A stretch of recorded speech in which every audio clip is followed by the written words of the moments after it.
तो ये कहानी है एक ऐसे सैलरी मैन की जिसे डीमन लॉर्ड खुद समन करता है अपनी डीमन आर्मी का एक जनरल बनाने के लिए। लेकिन बात यह है कि ये सैलरी मैन के पास कोई ताकत नहीं है, ना ही ये कोई सुपर ह्यूमन है। ये बस एक मामूली सा नाकाम निठल्ला सैलरी मैन है। तो डीमन लॉर्ड ने इसे सम्मन क्यों किया, चलिए जानते हैं। कहानी की शुरुआत में हमें एक बहुत ही खतरनाक जगह का सीन दिखाया जाता है और इसके बाद हम डार्क किंग को देखते हैं। सामने आओ मेरे डीमन आर्मी के 4 इलाइट जनरल्स। सबसे पहले आती है इन्फर्नो असेलेंट उलमेंड्रा, फिर आता है आर्कमेज ऑफ स्ट्रॉम्स सिल्फिड, फिर आता है अर्थन वेस्टियन जीनोम, और वो चौथा जनरल जो हमारी डीमन आर्मी का बल और गौरव बनेगा, जिसके जरिए हम इस पूरी दुनिया पर राज कर पाएंगे, द चूजन इलाइट जनरल, जिसे मैं दूसरी दुनिया से सम्मान करूंगा। वो जिसके पास पानी की ताकत होगी। मेरे सामने आओ। जिसके बाद पानी का एक बहुत बड़ा धमाका होता है और फिर सबके सामने आता है वो चौथा मेंबर, मैनेजर देनोसुके उचिमुरा। लो भैया, ये आ गया दूसरी दुनिया का एक सैलरी मैन बेचारा। हेलो गाइस, मैं हूँ देनोसुके उचिमारू, एक मामूली सैलरी मैन। मैं अलग अलग कंपनी में जाकर अपने प्रोडक्ट्स की एडवर्टाइजमेंट करता हूँ, लेकिन इतनी मेहनत करने के बावजूद भी प्रमोशंस मुझे नहीं, मेरे कलीग्स को मिलता। और फिर एक दिन मुझे मिला ट्रांसफर ऑर्डर कि मुझे विदेश जाना पड़ेगा। और ऐसा इस वजह से हुआ है क्योंकि कंपनी के मैनेजर को देनोसुके बिल्कुल पसंद नहीं था, जिसके बाद देनोसुके निकल जाता है विदेश जाने के लिए। लेकिन वहां आकर वो देखता है कि इस जगह की हालत बहुत ही बुरी है। वो यहाँ के लोगों को समझाता है, साथ ही अपनी कंपनी से मदद मांगता है क्योंकि यहाँ पर लोगों की कमी है, लेकिन कोई उसकी एक बात नहीं सुनता। इसीलिए जो उसके कंपनी के लोग थे उन्होंने भी देनोसुके पर कभी भरोसा नहीं किया। देनोसुके को लग रहा था कि वो विदेश जाकर भी अगर अपनी पूरी मेहनत करेगा तब सब कुछ सही हो जाएगा। और इसी वजह से देनोसुके ने दिन रात ना देखते हुए बस अपना काम किया। देनोसुके की मेहनत देख उसके कलीग्स भी उसका साथ देने के लिए आ गए। धीरे धीरे काम सही होने लगा, लेकिन तभी देनोसुके को पता चला कि फिर से उसका ट्रांसफर कर दिया गया है। उस जगह की ओर जाते हुए देनोसुके के जहन में एक ख्याल आता है कि आखिर मैं ये सब किसके लिए कर रहा हूँ। तभी एक पापा की परी आकर देनोसुके में स्कूटी मार देती है। बेचारा देनोसुके हवा में उड़ जाता है और फिर देनोसुके सीधा पहुंचता है यहाँ। अपने आसपास के लोगों को देख बेचारा बहुत डरा हुआ है, मैं कहाँ हूँ और ये लोग कौन है। लेकिन तभी डार्क किंग कहता है, तुम्हारा स्वागत है देनोसुके उचिमुरा, और आज से तुम मेरे 4 इलाइट जनरल्स में से एक हो। ये सोचता है कि क्या डीमन जनरल, वो भी मैं, पर क्यों। डार्क किंग कहता है, देनोसुके अब तक तुमने जहां पर भी काम किया है तुमने वहां अपनी काबिलियत दिखाई है। मैंने तुम्हारे सारे रिकॉर्ड्स चेक किए, तुम मेरी आर्मी में एक जनरल बनने के लायक हो, और मैं खुद द डार्क किंग मेरी डीमन आर्मी में तुम्हारा स्वागत करता हूँ। तुम मेरे 4 इलाइट जनरल्स में से एक हो और यहाँ तुम्हें बहुत फायदे मिलेंगे। तुम्हें काम के लिए जो चाहिए होगा मैं उसका इंतजाम करूंगा। तुम अपने अनुसार अपने सबऑर्डिनेट्स चुन सकते हो। देनोसुके कहता है कि अरे ये सब तो बहुत बढ़िया है। और डार्क किंग उससे ये भी कहता है कि अगर तुम मेरे ऑफर को ठुकराना चाहते हो तब मैं तुम्हें तुम्हारी दुनिया में वापस भेज दूंगा। तो तुम्हारा फैसला क्या है देनोसुके उचिमारू। ये सुन पहले तो देनोसुके खुश हो जाता है, लेकिन इसके बाद वो याद करता है कि अब तक उसके साथ क्या क्या हुआ है। कंपनी में कभी भी किसी ने उसकी इज्जत नहीं की। फिर देनोसुके कहता है, मेरी दुनिया में कभी किसी ने मेरे काम की इज्जत नहीं की। शायद उनकी नजरों में ना ही मेरा काम और ना ही मैं कोई मायने नहीं रखते थे, और मुझे नहीं लगता कि मुझ जैसे एक नाकाम शख्स को आप जैसे डार्क किंग की आर्मी में एक जनरल बनने का हक है। लेकिन डार्क किंग कहता है, वो सब बेवकूफ थे जिन्होंने तुम्हारी काबिलियत को नहीं पहचाना, लेकिन मैं जानता हूँ कि तुम कितने काबिल हो। तुम्हारी मेहनत का एक एक कतरा तुम्हारी काबिलियत की गवाही देता है। और मेरी बात जरा ध्यान से सुनो, तुम्हारी पिछली कंपनी या उसके एम्प्लॉय ये तय नहीं कर सकते कि तुम कितने काबिल हो, और ना ही तुम खुद ये कह सकते हो कि तुम नालायक हो। मैंने तुम्हें यहाँ इसीलिए बुलाया क्योंकि मुझे तुम्हारी जरूरत है। तो अब फैसला करो देनोसुके, क्या तुम बेवकूफों के लिए काम करके हमेशा पीछे रहोगे या फिर मेरी सेवा करके आसमान की ऊंचाइयों तक पहुंचोगे। अब इससे पहले कि देनोसुके कुछ कहता, उलमेंड्रा कहती है, डार्क किंग मुझे ये समझ नहीं आ रहा कि इस जैसा एक कमजोर इंसान आपके किस काम का। ये दोनों जनरल्स भी उलमेंड्रा की बात से सहमति रखते हैं। डार्क किंग कहता है, ओह तो तुम तीनों का ये कहना है, चलो ठीक है, तो हम इसका टेस्ट लेते हैं। हम तुम्हारी योग्यताओं की परीक्षा लेंगे। बेचारा डेनोसुके घबरा जाता है और इससे पहले कि वो डार्क किंग से कुछ कहता, ओलमेंड्रा कहती है, अब आएगा चीजों में मजा। मैंने सुना है कि दूसरी दुनिया के लोगों में खास ताकतें होती हैं और मैं वो ताकतें देखना चाहती हूँ। और इसके बाद वो पूरी ताकत से डेनोसुके में लात मारने वाली होती है। डेनोसुके को लगता है कि अब तो मैं गया भैया। लेकिन तभी डार्क किंग आकर उसे रोक देता है और कहता है, अपने इमोशंस पर काबू पाना सीखो। बेचारे को जरा ध्यान से देखो, वो डर की वजह से बेहोश हो चुका है। और साथ ही मैं तुम्हें बता दूं कि ये एक मामूली इंसान है, इसमें कोई खास ताकतें नहीं है। ओलमेंड्रा कहती है, आप एक मामूली इंसान को अपनी डीमन आर्मी का जनरल बनाना चाहते हैं? मैं आपकी ये बात नहीं मान सकती। हमारी डीमन आर्मी में सिर्फ मॉन्स्टर्स हैं और ये बस एक मामूली इंसान। कोई भी डीमन या मॉन्स्टर मौका पाते ही इसे मार के खा जाएगा। और हमें यहाँ ये भी पता चलता है कि ओलमेंड्रा एक डीमन है और जीनोम एक डेमी ह्यूमन, जिस वजह से ना जाने क्यों इन दोनों के बीच बहस होने लगती है। तभी डीमन लॉर्ड कहता है कि मुझे इस इंसान से जादुई ताकतें नहीं चाहिए, बल्कि सिर्फ रिसोर्सफुलनेस चाहिए। तभी होश में आकर डेनोसुके कहता है, नहीं नहीं, मैं यहाँ कुछ नहीं कर पाऊंगा। अरे उसकी एक लात में वो मरने वाला था। डार्क किंग कहता है, मैं बस तुम्हारी काबिलियत देखना चाहता हूँ। डेनोसुके को लगता है कि अब उसका कोई अदर वर्ल्डली एंट्रेंस एग्जाम होगा, लेकिन डार्क किंग कहता है, इस वक्त हमारी डीमन आर्मी आसपास की जनजातियों से समझौता करने की कोशिश कर रही है, जैसे सैलामेंडर जनजाति या वेयरवुल्फ जनजाति। लेकिन इस वक्त सबसे बड़ी दिक्कत का विषय माइनोटॉर जनजाति के साथ है और यही तुम्हारा एग्जाम होगा। तुम्हें माइनोटॉर जनजाति के साथ एक सही समझौता करना होगा और उनका भरोसा जीतकर उन्हें हमारी डीमन आर्मी में शामिल करना होगा। बाकी जानकारी तुम ओलमेंड्रा से ले सकते हो। जिसके बाद डार्क किंग यहाँ से चला जाता है। अब बेचारा डेनोसुके तो शॉक में होता है कि उसके साथ ये सब क्या हो रहा है और क्यों हो रहा है, और एक तो ये लड़की मुझ पर इतनी गुस्सा क्यों है। ओलमेंड्रा कहती है, बस यहाँ मेरा वक्त बर्बाद हो रहा है, तुम अपने एग्जाम में पास नहीं होने वाले। डेनोसुके मन में कहता है, इसने सही कहा, मैं बस एक नाकाम सैलरी मैन हूँ जिसके पास कोई काबिलियत नहीं है। लेकिन तभी उसे डार्क किंग की कहीं बातें याद आती हैं और वो कहता है, नहीं, मैं हमेशा से एक ऐसा बॉस चाहता था जिसे मेरी जरूरत हो, और उस डार्क किंग का कहना है कि उसे मेरी जरूरत है। मैं उसकी उम्मीदों पर खरा उतरूंगा। तभी ये लोग उस कमरे तक पहुंच जाते हैं जहां पर माइनोटॉर ट्राइब का चीफ रुका हुआ है, और ये कुछ ज्यादा ही बड़ा होता है। और हो भी क्यों ना, माइनोटॉर बहुत बड़े और खतरनाक होते हैं और ओलमेंड्रा को पूरा यकीन होता है कि डेनोसुके उस माइनोटॉर चीफ के पैरों तले आकर कुचला जाएगा। जिसके बाद वो दरवाजा खोल देती है। अब डरा होने के बावजूद भी डेनोसुके अपनी हिम्मत जुटाता है, लेकिन जैसे ही उसके सामने माइनोटॉर चीफ आता है, उसकी फट जाती है बहुत बुरे तरीके से, और बेचारा माइनोटॉर के पैर के नीचे आकर पतंग बन जाता है। लेकिन असल में अभी ऐसा कुछ नहीं हुआ है। लेकिन माइनोटॉर चीफ को अपने सामने देखकर डेनोसुके सच में बहुत ज्यादा डरा हुआ है। लेकिन तभी ओलमेंड्रा उस माइनोटॉर चीफ की ओर जाने लगती है, डेनोसुके को ये दिखाने के लिए कि नेगोशिएशंस कैसे की जाती हैं। ये देख डेनोसुके को लगता है कि अब मैं बच जाऊंगा, और सच में मिस ओलमेंड्रा कितनी अच्छी हैं। लेकिन जब ओलमेंड्रा उस चीफ से बात करती है और वो उसकी बात नहीं सुनता, तब वो वहीं गुस्सा करने लगती है। माइनोटॉर चीफ भी ओलमेंड्रा की तरह गुस्सैल होता है। डेनोसुके कहता है, हो गई इनकी बातचीत, अब चलो चलते हैं। और ये दोनों ही कमरे के बाहर आ जाते हैं। ओलमेंड्रा कहती है, पहले तो बातचीत सही चल रही थी, लेकिन जब कंडीशंस की बात आई तब वो ना ना ना कहने लगा, यहाँ तक कि वो हमारी डीमन आर्मी के साथ लड़ने के लिए भी तैयार है। मैंने कितनी बार आकर उसे समझाने की कोशिश की है, लेकिन हर बार वो बस नहीं नहीं कहता है। और पता नहीं वो अपने साथ ये कचरा क्यों लाया अपने कमरे में फैलाने के लिए। सारी की सारी गलती उसकी है। वैसे अब मैं सब तुम पर छोड़ती हूँ। और ये कहकर मोहतरमा वहाँ से चली जाती हैं। अब बेचारा डेनोसुके क्या करेगा।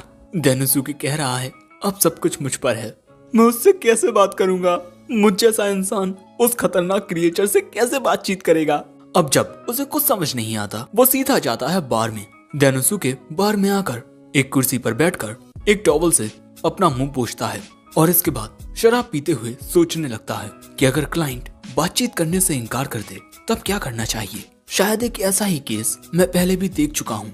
क्लाइंट उस वक्त मेरी बात सुनने से भी इनकार कर रहा था, लेकिन उसकी आंखों में देखकर मैंने उसे समझने की कोशिश की। जिसके बाद डेनोसुके चैन से शराब पीता है और इसके बाद वहाँ से चला जाता है। वो फिर से उसी जगह पर आता है फुल कॉन्फिडेंस के साथ। दूसरी ओर ओलमेंड्रा डार्क किंग को आकर बताती है कि हमेशा की तरह चीफ माइनोटॉर ने इनकार कर दिया और मुझे नहीं लगता कि वो इंसान कुछ कर पाएगा। डार्क किंग कहता है चलो देखते हैं। लेकिन इसके बाद जब उल्मेंड्रा उसी जगह पर वापस आती है तब वो देखती है कि डेनोसुके वहाँ सामने रखी हुई घास को थैलियों में भर रहा है। वो कहती है तुम यहाँ से भागे नहीं, तुमने देखा ना वो हमारी एक भी बात सुनने के लिए तैयार नहीं है। लेकिन डेनोसुके कहता है मिस उल्मेंड्रा आप बहुत जल्दी हार मान रही हैं। बातचीत के दौरान ये मायने नहीं रखता कि आप जिससे बात कर रहे हैं वो साइज में आपसे कितना बड़ा है। समझौता सही से ना होने की वजह हमेशा गलतफहमी होती है और उस गलतफहमी को मैं सिर्फ आई कांटेक्ट बनाकर ही दूर कर सकता हूँ। इसलिए बस आप मुझे देखिए। और यहाँ उल्मेंड्रा डेनोसुके को बस देखती रह जाती है कि ये पहले से बिल्कुल बदला हुआ लग रहा है। जिसके बाद डेनोसुके दरवाजा खोल के कमरे में चला जाता है और फिर जब अगले दिन सुबह होती है तब उल्मेंड्रा अंदर आकर कमरे को देखती है। वहाँ पर ना ही माइनोटॉर चीफ होते हैं ना ही डेनोसुके। उल्मेंड्रा को लगता है कि शायद समझौता ना होने की वजह से इनके बीच झगड़ा हो गया होगा। लेकिन तभी पीछे से डेनोसुके आता है। उल्मेंड्रा चिल्लाते हुए कहती है तुमने हमारे डीमन कैसल में क्या ये चारों ओर कचरा फैला कर रखा है? और माइनोटॉर चीफ कहाँ गए? कहीं वो चले तो नहीं गए? डेनोसुके बताता है कि इस वक्त माइनोटॉर चीफ डार्क किंग के साथ अपना एक पैक्ट एग्रीमेंट बना रहे हैं। यानी कि दोस्तों डेनोसुके ने माइनोटॉर चीफ को डीमन आर्मी के साथ जुड़ने के लिए मना लिया है। ये बात सुन उल्मेंड्रा बहुत हैरान होकर पूछती है कि क्या सिर्फ एक रात में? मेरी बात तो उसने कभी नहीं सुनी, तुमने ऐसा कैसे कर लिया? यहाँ पर डेनोसुके एक कहावत कहता है जो उल्मेंड्रा को समझ नहीं आती। और इसके बाद ये लोग उसी कमरे में आते हैं जहाँ पर डार्क किंग और माइनोटॉर चीफ के बीच पैक्ट बनाया जा रहा है। यहाँ डेनोसुके कहता है मिस उल्मेंड्रा आपको लग रहा था कि माइनोटॉर चीफ हमारे साथ समझौता नहीं करना चाहते, बल्कि उनकी नजरों में समझौता सही से हो रहा था। मुझे याद है जब एक बार मैं विदेश की कंपनी के साथ नेगोशिएशन के लिए गया था तब मैंने उन्हें बार बार मनाने की कोशिश की, लेकिन वो मेरी बात ही नहीं सुन रहे थे। इसीलिए मुझे लगने लगा कि अब ये समझौता नहीं होने वाला। लेकिन तभी अचानक उस आदमी ने मेरी ओर मुस्कुराते हुए अपना हाथ बढ़ाया, क्योंकि उनके लिए इमोशनल और अच्छे डिस्कशंस ज्यादा मायने रखते हैं। इसीलिए जब हम किसी टॉपिक पर ज्यादा डिटेल में बात करते हैं तब ये एक पॉजिटिव गेस्चर होता है, क्योंकि डिटेल में बात करने पर ही गलतफहमियां दूर की जा सकती हैं। मैंने माइनोटॉर चीफ की आंखों में आंखें डालकर बात की।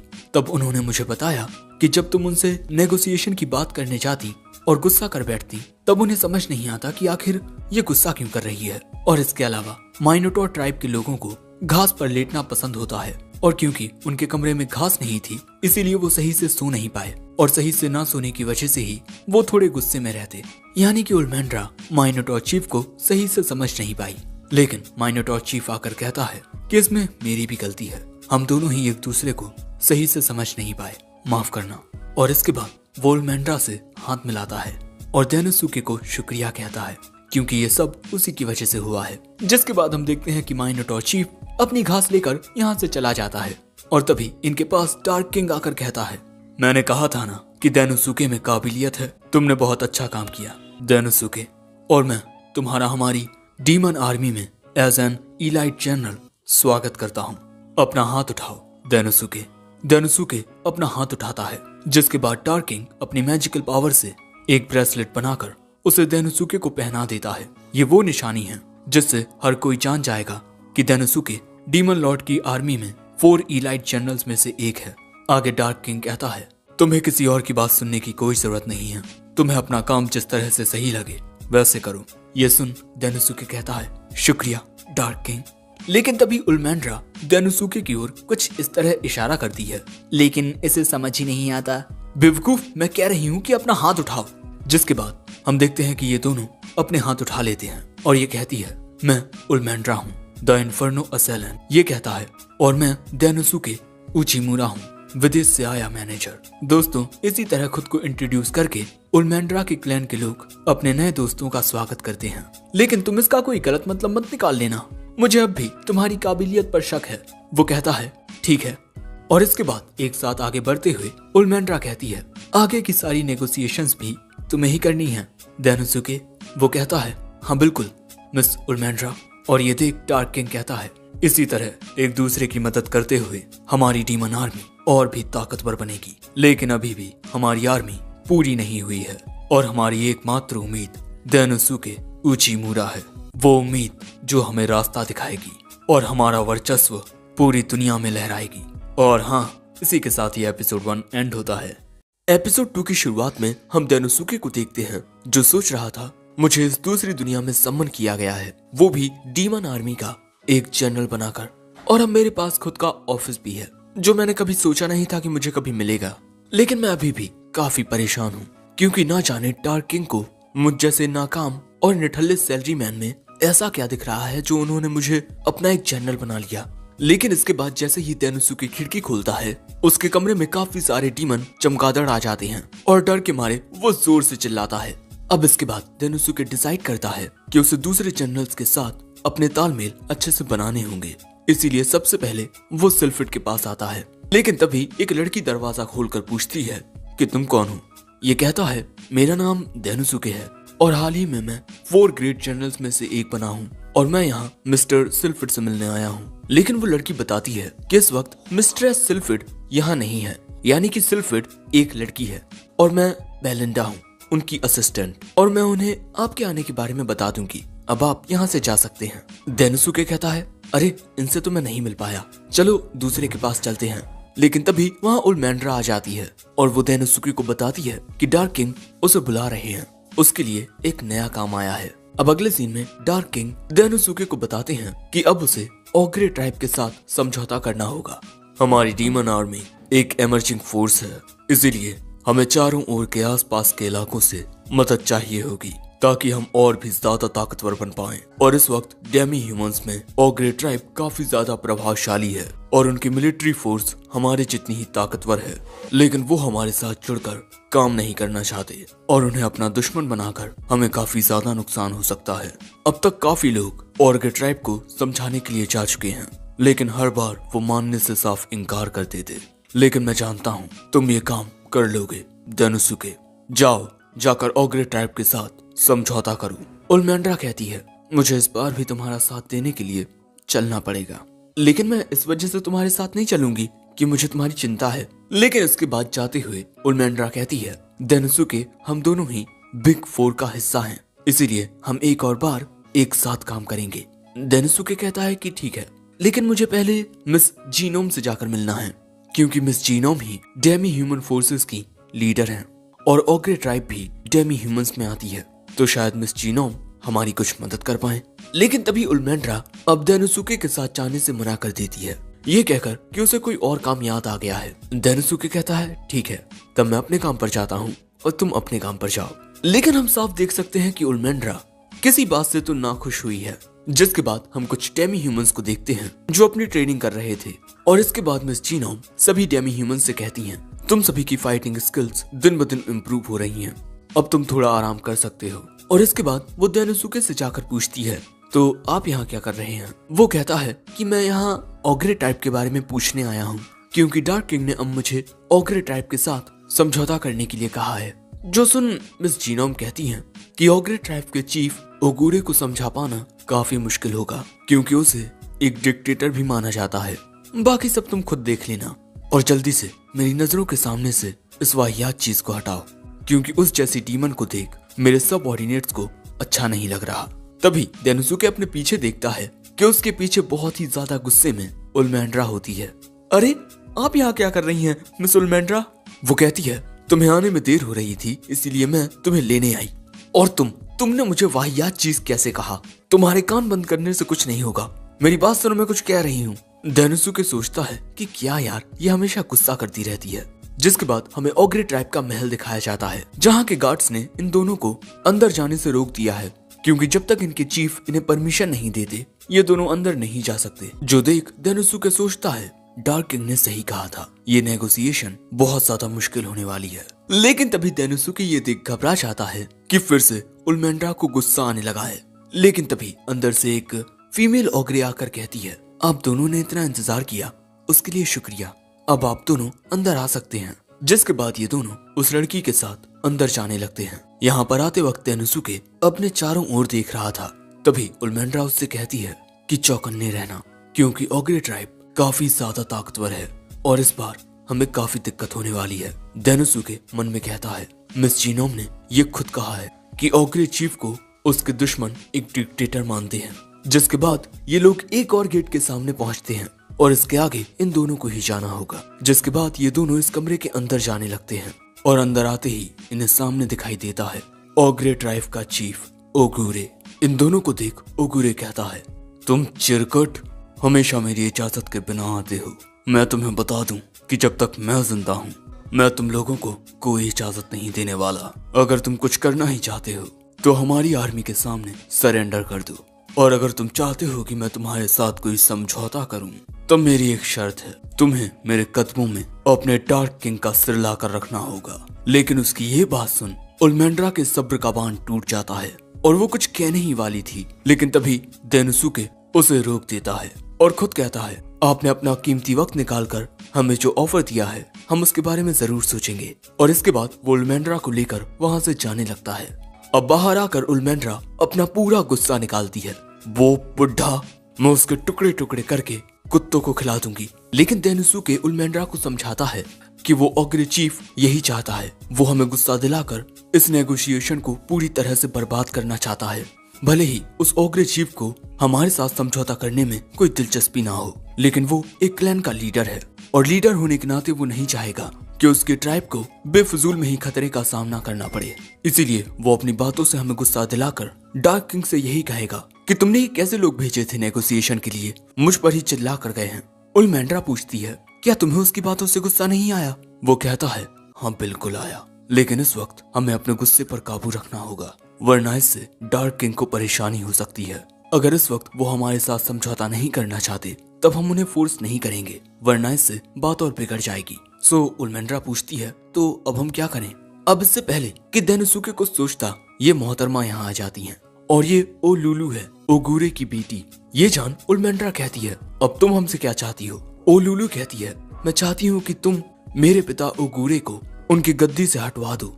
अरे भैया ये क्या हो रहा है? अगले सीन में ओलुलू इन दोनों को इनके महल के उस कमरे में लेकर आती है जहाँ पर सारा खाना रखा होता है, लेकिन यहाँ कुछ नहीं होता क्योंकि इस वक्त इनकी ट्राइब में काफी सारी फाइनेंशियल प्रॉब्लम्स आ रही हैं। यहाँ तक कि कई सारे लोगों को तो पेट भर खाना भी नहीं मिल रहा।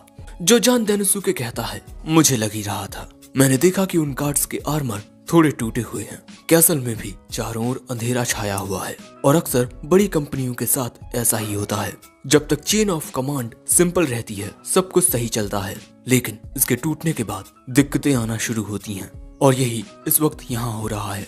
और ओग्रे ट्राइब की सभी दिक्कतों का हल डीमन आर्मी के साथ मिलकर ही निकाला जा सकता है, लेकिन मेरे पिता किसी की बात ही नहीं सुन रहे और इसके अलावा वो बीमार भी हैं और इसी वजह से उनसे मिलने से पहले आपको इतना इंतजार करना पड़ा। वो भले से ही सबके सामने ये दिखा रहे हों कि वो बिल्कुल ठीक हैं, लेकिन इस वक्त उनकी हालत बिल्कुल भी सही नहीं है और अगर ऐसा ही चलता रहा तो मेरे पिता का बचना मुश्किल है और अगर उन्हें कुछ हो गया तो हमारी ओग्रे ट्राइब भी नहीं बचेगी, इसीलिए प्लीज कुछ कीजिए। देनुसुके कहता है, मैं तुम्हारी बात समझता हूँ, लेकिन तुमने जो किया वो गलत है। चाहे कुछ हो जाए, किसी ऑर्गेनाइजेशन के किसी भी मेंबर को उनके पर्सनल अफेयर्स के बारे में किसी अनजाने शख्स को नहीं बताना चाहिए, लेकिन तुमने तो अपने बॉस की हालत भी हमें बता दी। तुम्हें भले ही अपने पिता की चिंता हो रही हो, लेकिन तुम एक चीफ की बेटी हो, तुम्हें ऐसी बातों पर और ध्यान देना चाहिए। जो सुन ओलुलू कहती है, आप तो सच में बहुत ही अच्छे हैं जो मुझे मेरी गलती बता रहे हैं। मैं लोगों को पढ़ने में बहुत अच्छी हूँ, इसीलिए प्लीज मिस्टर देनुसुके उचिमुरा आप मुझसे शादी कर लीजिए और हमारी ओग्रे ट्राइब के नए चीफ बन जाइए। ये बात सुन देनुसुके के होश उड़ जाते हैं और उल्मेंड्रा गुस्से में आग बबूला होने लगती है। देनुसुके कहता है कि आप ये क्या कह रही हैं? वो कहती है, हमारी ट्राइब का हर एक मेंबर मेरे पिता के साथ है और हमारी ओग्रे ट्राइब को बचाने का सिर्फ अब एक रास्ता है, वो है आपकी मेरे साथ शादी। मुझसे शादी करके आप ओग्रे ट्राइब के नए चीफ बन जाएंगे। लेकिन तभी बीच में उल्मेंड्रा आ जाती है, प्लीज हमें इस बारे में सोचने का वक्त दीजिए। जिसके बाद हम देनुसुके को उसके ऑफिस में देखते हैं। मैं क्या करूं, ओग्रे चीफ मेरी बात नहीं सुन रहे और उनकी बेटी, यार मैं क्या करूं। अब यहाँ देनुसुके कुछ ज्यादा ही परेशान होने लगता है, इसीलिए उसकी नजरों के सामने सिर्फ एक उपाय आता है, बार। और अगले सीन में हम देनुसुके को बार में शराब पीते हुए देखते हैं। वहाँ पर उल्मेंड्रा भी होती है और तभी अचानक वो देनुसुके से पूछती है, तुम्हें क्या लगता है जंगल का सबसे खतरनाक जानवर शेर ही है ना? लेकिन ये अंकल कह रहे हैं कि वो गोरिल्ला है। ये बारटेंडर कहता है, गोरिल्ला ढपला पीट कर सबको बता देता है कि वो कहाँ है। जो बात सुन उल्मेंड्रा हैरान हो जाती है और इसके बाद वो एक ऐसा फैक्ट बताती है जो शेर को वाकई दूसरे जानवरों से महान बनाता है, वो है उसका गौरव। और तभी डेनोसुके के दिमाग में क्लिक होता है, गौरव। और अब प्रेजेंट में वो कहता है, चलो अब ये डील करने चलते हैं। अब सुबह होते ही डेनोसुके यहाँ से जाने के लिए निकलने वाला है। वहाँ उल्मेंड्रा भी आ जाती है। डेनोसुके कहता है, तुम्हें इतनी सुबह बुलाया, माफ करना। वो कहती है, कोई बात नहीं, चलो अब चलते हैं। डेनोसुके कहता है, पहले हम ओग्रे ट्राइब नहीं बल्कि कहीं और जाएंगे। बैठो, मैं रास्ते में सब बताता हूँ। जिसके एक हफ्ते बाद ओग्रे ट्राइब में हमें पता चलता है कि ओग्रे चीफ इन दोनों को खुद अपने पास बुलाता है और गुस्से में पूछता है, आखिर दूसरी जातियों ने डीमन आर्मी को ज्वाइन कैसे किया। यहाँ डेनोसुके मुस्कुराता है और फिर हमें पता चलता है कि बग्घी में बैठकर डेनोसुके उल्मेंड्रा को बताता है कि पहले हम दूसरी जातियों को अपने साथ जोड़ेंगे, क्योंकि इस वक्त उन्हें भी काफी दिक्कतों का सामना करना पड़ रहा है। पहले ओग्रे ट्राइब दूसरी जातियों को संभाले रहती, लेकिन अब उनकी खुद की हालत खराब है और हमारे इस मिशन का नाम होगा ऑपरेशन स्ट्रॉन्ग होल्ड। और अब प्रेजेंट में उल्मेंड्रा को समझ आता है कि आखिर डेनोसुके ने वो सब क्यों किया। डेनोसुके पहले भी इस स्ट्रेटजी का यूज कर चुका है, जहाँ पर एक बहुत ही बड़ी कंपनी डेनोसुके से बातचीत करने से भी मना कर रही थी, लेकिन इसके बाद डेनोसुके ने उस बड़ी कंपनी के आसपास की छोटी कंपनियों को अपने साथ जोड़ लिया। जिसके बाद उस बड़ी कंपनी ने डेनोसुके को सामने से बुलाया उसका प्रोडक्ट देखने के लिए। अगर दूसरी जातियों ने डीमन आर्मी को ज्वाइन कर लिया, तब यहाँ द प्राइडफुल ओग्रे चीफ की प्राइड को ठेस पहुंचेगी। और अब आता है नेक्स्ट स्टेप। डेनोसुके कहता है, लॉर्ड ओगुरे, दूसरी जातियों को पेट भर खाने को नहीं मिल रहा था, लेकिन डीमन आर्मी को ज्वाइन करने के बाद उनकी हालतों में सुधार आ रहे हैं। ये कहता है, लेकिन आसपास के एरिया का शासन मैं करता हूँ, तुम मेरे एरिया में अपनी मनमर्जी का काम नहीं कर सकते। डेनोसुके कहता है कि डीमन आर्मी के साथ दूसरी जातियों की ज्वाइनिंग के अलावा ओग्रे ट्राइब की भी ज्वाइनिंग है। ये कहता है, नामुमकिन, मैंने तो ऐसा कोई आदेश नहीं दिया। डेनोसुके कहता है कि आपने ना सही, लेकिन आपकी बेटी ने तो किया है। लेडी ओलुलु ने हमारे साथ मिलकर खुद दूसरी जातियों को समझाया है, क्योंकि ये उसका हक है, आखिर वो आपकी बेटी जो है। जिसके बाद ओलुलु अपने पिता से कहती है, पिताजी, हमारी टॉप प्रायोरिटी दूसरे डेमी ह्यूमंस की जिंदगियां बचाना है, और ऐसा हम सिर्फ डीमन आर्मी के साथ जुड़कर ही कर सकते हैं। ओगुरे कहता है, लेकिन मैं किसी के सामने नहीं झुकता। ओलुलु रोते हुए कहती है, पिताजी, आप मेरे लिए सबसे ज्यादा ताकतवर हो। आपने बचपन से मेरा कितना ख्याल रखा है, लेकिन अब वक्त बदल चुका है। आप बूढ़े और बीमार हो गए हो, इसीलिए हमें उनके साथ जुड़ना ही होगा। तभी डेनोसुके कहता है, कैसा रहेगा अगर हम एक एलियंस बना लें जिसमें इक्वल पार्टनरशिप होगी। ये बात सुन ओगुरे कहता है, मुझे इस बारे में सोचने के लिए थोड़ा वक्त चाहिए। डेनोसुके कहता है, हमारी बात सुनने के लिए शुक्रिया लॉर्ड ओगुरे। लेकिन यहाँ से जाते हुए डेनोसुके खुद जानता है कि उसका जवाब क्या होगा। बस उसे ये फैसला लेने के लिए थोड़ा वक्त चाहिए। और इसके बाद ओलुलु भी अपने पिता को शुक्रिया कहती है और फिर वहाँ से जाने लगती है। अपनी बेटी को देख ओगुरे सोचता है, मेरी प्यारी बच्ची अब बड़ी हो गई है। सच में वक्त बदल गया है। फिर कुछ दिनों बाद उल्मेंड्रा डेनोसुके को आकर बताती है कि ओगुरे ने हमारे ऑफर पर हामी भर दी है, लेकिन वो देखती है कि डेनोसुके कुछ ज्यादा ही बिजी होता है। डेनोसुके को डार्क किंग ने अपने लिए एक चेला रखने को कहा है, लेकिन इसे समझ नहीं आ रहा कि ये किसे चुने। उल्मेंड्रा आकर कहती है, तब तुम अपनी अंतरात्मा की आवाज सुनो। डेनोसुके कहता है, मैं तो बस सोच रहा था कि आपको अपना साथी बना लूं। उल्मेंड्रा खुश होकर कहती है, इसका मतलब तुम मुझे अपना पार्टनर बनाना चाहती हो। और ऐसे ही वो बहुत ज्यादा खुश होने लगती है। लेकिन तभी कोई दरवाजा खटखटाता है। डेनोसुके जाकर देखता है तो ये मिस ओलुलु होती हैं और वो यहाँ पर ओग्रे ट्राइब की रिप्रेजेंटेटिव बनकर आई हैं। और इसके बाद वो डेनोसुके का हाथ पकड़ के कहती है, शुक्रिया, ये सब आपकी वजह से हुआ है और आप ही की वजह से हमारी पूरी ओग्रे ट्राइब में सुधार आ रहे हैं। आपने हमारे लिए इतना कुछ किया, अगर बदले में मैं आपके लिए कभी भी कुछ कर सकूं तो मुझे बताइएगा। ये सुन डेनोसुके कहता है, अगर तुम्हें बुरा ना लगे तो क्या तुम मेरे साथ काम करना चाहोगी। वो कहती है, क्या सच में मैं ऐसा कर सकती हूँ। वो कहता है, हाँ बिल्कुल। जिसके बाद ये दोनों हाथ मिलाते हैं और फिर डेनोसुके उल्मेंड्रा से कहता है, आपके साथ काम करके भी मुझे बहुत खुशी होती है मिस उल्मेंड्रा।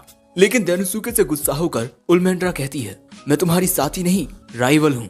बेचारा डेनोसुके। लेकिन हाँ, डेनोसुके ने अपनी काबिलियत के साथ डीमन आर्मी की ताकत बढ़ाना शुरू कर दिया है।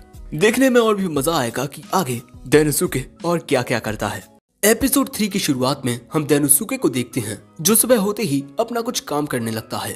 तभी वहाँ ओलुलु आती है और ये यहाँ अपना काम पूरा करके आई है। डेनोसुके ने ओलुलु से कहा था कि वो बियर ट्राइब के साथ जाकर नेगोशिएशन करे। तभी डेनोसुके कहता है कि मैं ऐसी काफी सारी मीटिंग्स अटेंड कर चुका हूँ जिनमें मुझे हर एक चीज बार बार शुरुआत से करनी पड़ती थी। तभी ओलुलु डेनोसुके को बताती है कि ओग्रे ट्राइब के साथ सक्सेसफुल एलियंस बनाने के लिए डेनोसुके को अवार्ड मिलने वाला है, लेकिन इस वक्त मुझे ये नहीं पता कि वो अवार्ड क्या है। इसीलिए डेनोसुके इस बारे में सोचने लगता है क्योंकि अपने पुराने कामों में उसे कभी बोनस तक नहीं मिला और यहाँ उसे एक अवार्ड मिलने वाला है। तभी वहाँ उल्मेंड्रा डेनोसुके के लिए खाना लेकर आती है। उल्मेंड्रा को देख डेनोसुके खुश हो जाता है, जिसके बाद हम देखते हैं कि डेनोसुके खाना खाता है। वहीं बैठकर उल्मेंड्रा भी खाना खाती है और वो पल भर में ही खाना खा लेती है। लेकिन डेनोसुके को इस दुनिया का खाना कुछ पसंद नहीं आ रहा था। लेकिन दोस्तों, ये वाटरी गिम जो कि इस दुनिया की एक फजल का नाम है, वो डीमन लॉर्ड की आर्मी का मेन भोजन है। इसीलिए डेनोसुके इसकी शिकायत तो नहीं कर सकता, लेकिन वो कहता है कि काश वो मीट खा पाता। उसकी ये बात सुनते ही उल्मेंड्रा कहती है चलो ठीक है, शिकार के लिए चलते हैं। जो बात सुन बेचारा डेनोसुके हैरान हो जाता है। जिसके बाद हम इन दोनों को जंगल में देखते हैं और इस एरिया में उल्मेंड्रा इसीलिए आई है क्योंकि यहाँ कुछ ऐसे मैजिकल बीस्ट हैं जो इनकी आर्मी को काफी डैमेज देते हैं। इस एरिया में रहने वाले 5 ऑर्क मैजिकल बीस्ट के द्वारा मारे जा चुके हैं, लेकिन हम इस बारे में कुछ नहीं कर सकते क्योंकि कुदरत का यही नियम है, कमजोर मारा जाएगा। पर क्योंकि वो मैजिकल बीस्ट बहुत ज्यादा ताकतवर हैं, इसीलिए हम ऑर्क्स की मदद करने के लिए आए हैं। दोस्तों, यहाँ डेनोसुके भी समझ चुका है कि इस दुनिया में खाने की बहुत दिक्कत है, इसीलिए हर बार खाने में पानी मिलाया जाता है। लेकिन तभी अचानक वहाँ पर उल्मेंड्रा को कुछ मशरूम्स मिल जाते हैं और ये मशरूम्स इस एरिया में भोजन का मुख्य सोर्स हैं और हर बार मशरूम तोड़ते वक्त ही इस एरिया में ऑर्क्स पर हमले होते हैं। और तभी अचानक इनके पीछे एक बहुत ही बड़ा जंगली सुअर आ जाता है। तुम लोग देख सकते हो कि ये काफी बड़ा है। उसे देख डेनोसुके के तोते उड़ चुके थे, इसीलिए वो पेड़ के पीछे जाकर छुप जाता है। लेकिन तभी उल्मेंड्रा इसकी ओर उछलकर इसमें इस तरह किक मारती है कि ये जंगली सुअर जमीन में धंस जाता है। लेकिन अभी भी वो सुअर हारा नहीं है। वो अपने मुंह पर लगे सींगों से जमीन को इस तरह कुरेदता है कि बड़े बड़े पत्थर उल्मेंड्रा की ओर आने लगते हैं। लेकिन उल्मेंड्रा उन सभी पत्थरों से बहुत आसानी से बच जाती है। लेकिन इसके बाद वो जंगली सुअर खुद उल्मेंड्रा पर हमला करने जाता है, लेकिन तभी उल्मेंड्रा उसमें एक मुक्का मार देती है और इसी तरह वो लगातार उस जंगली सुअर पर हमले करने लगती है। लेकिन इतना कुछ करने के बाद भी वो जंगली सुअर हारता नहीं।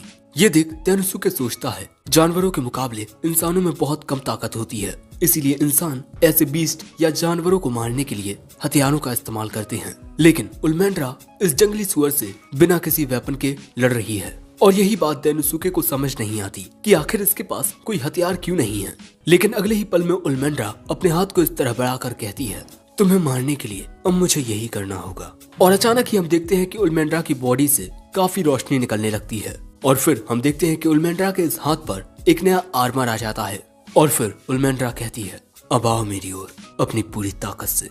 ये बात सुन वो जंगली सुअर बौखलाकर उल्मेंड्रा की ओर आगे बढ़ता है और उल्मेंड्रा से सीधा जाकर टकराता है। लेकिन यहाँ उल्मेंड्रा ने उस जंगली सुअर का सींग पकड़ लिया था और इसके बाद वो एक ही हाथ से उस जंगली सुअर को उठाकर अपने दोनों हाथों से उसकी गर्दन को इसी तरह आसमान में मरोड़ देती है, जिससे वो जंगली सुअर वहीं पर मारा जाता है। और ये देख डेनोसुके के होश उड़ जाते हैं। उल्मेंड्रा कहती है चलो अब इसे खाते हैं, लेकिन देखकर लगता है कि डेनोसुके की भूख मर चुकी है। अब शाम के वक्त हम देखते हैं कि यहाँ मौजूद ऑर्क इस जंगली सुअर को मारने के लिए उल्मेंड्रा का शुक्रिया अदा करते हैं। सो उल्मेंड्रा कहती है कोई बात नहीं, चलो अब एक साथ इसका मांस खाते हैं।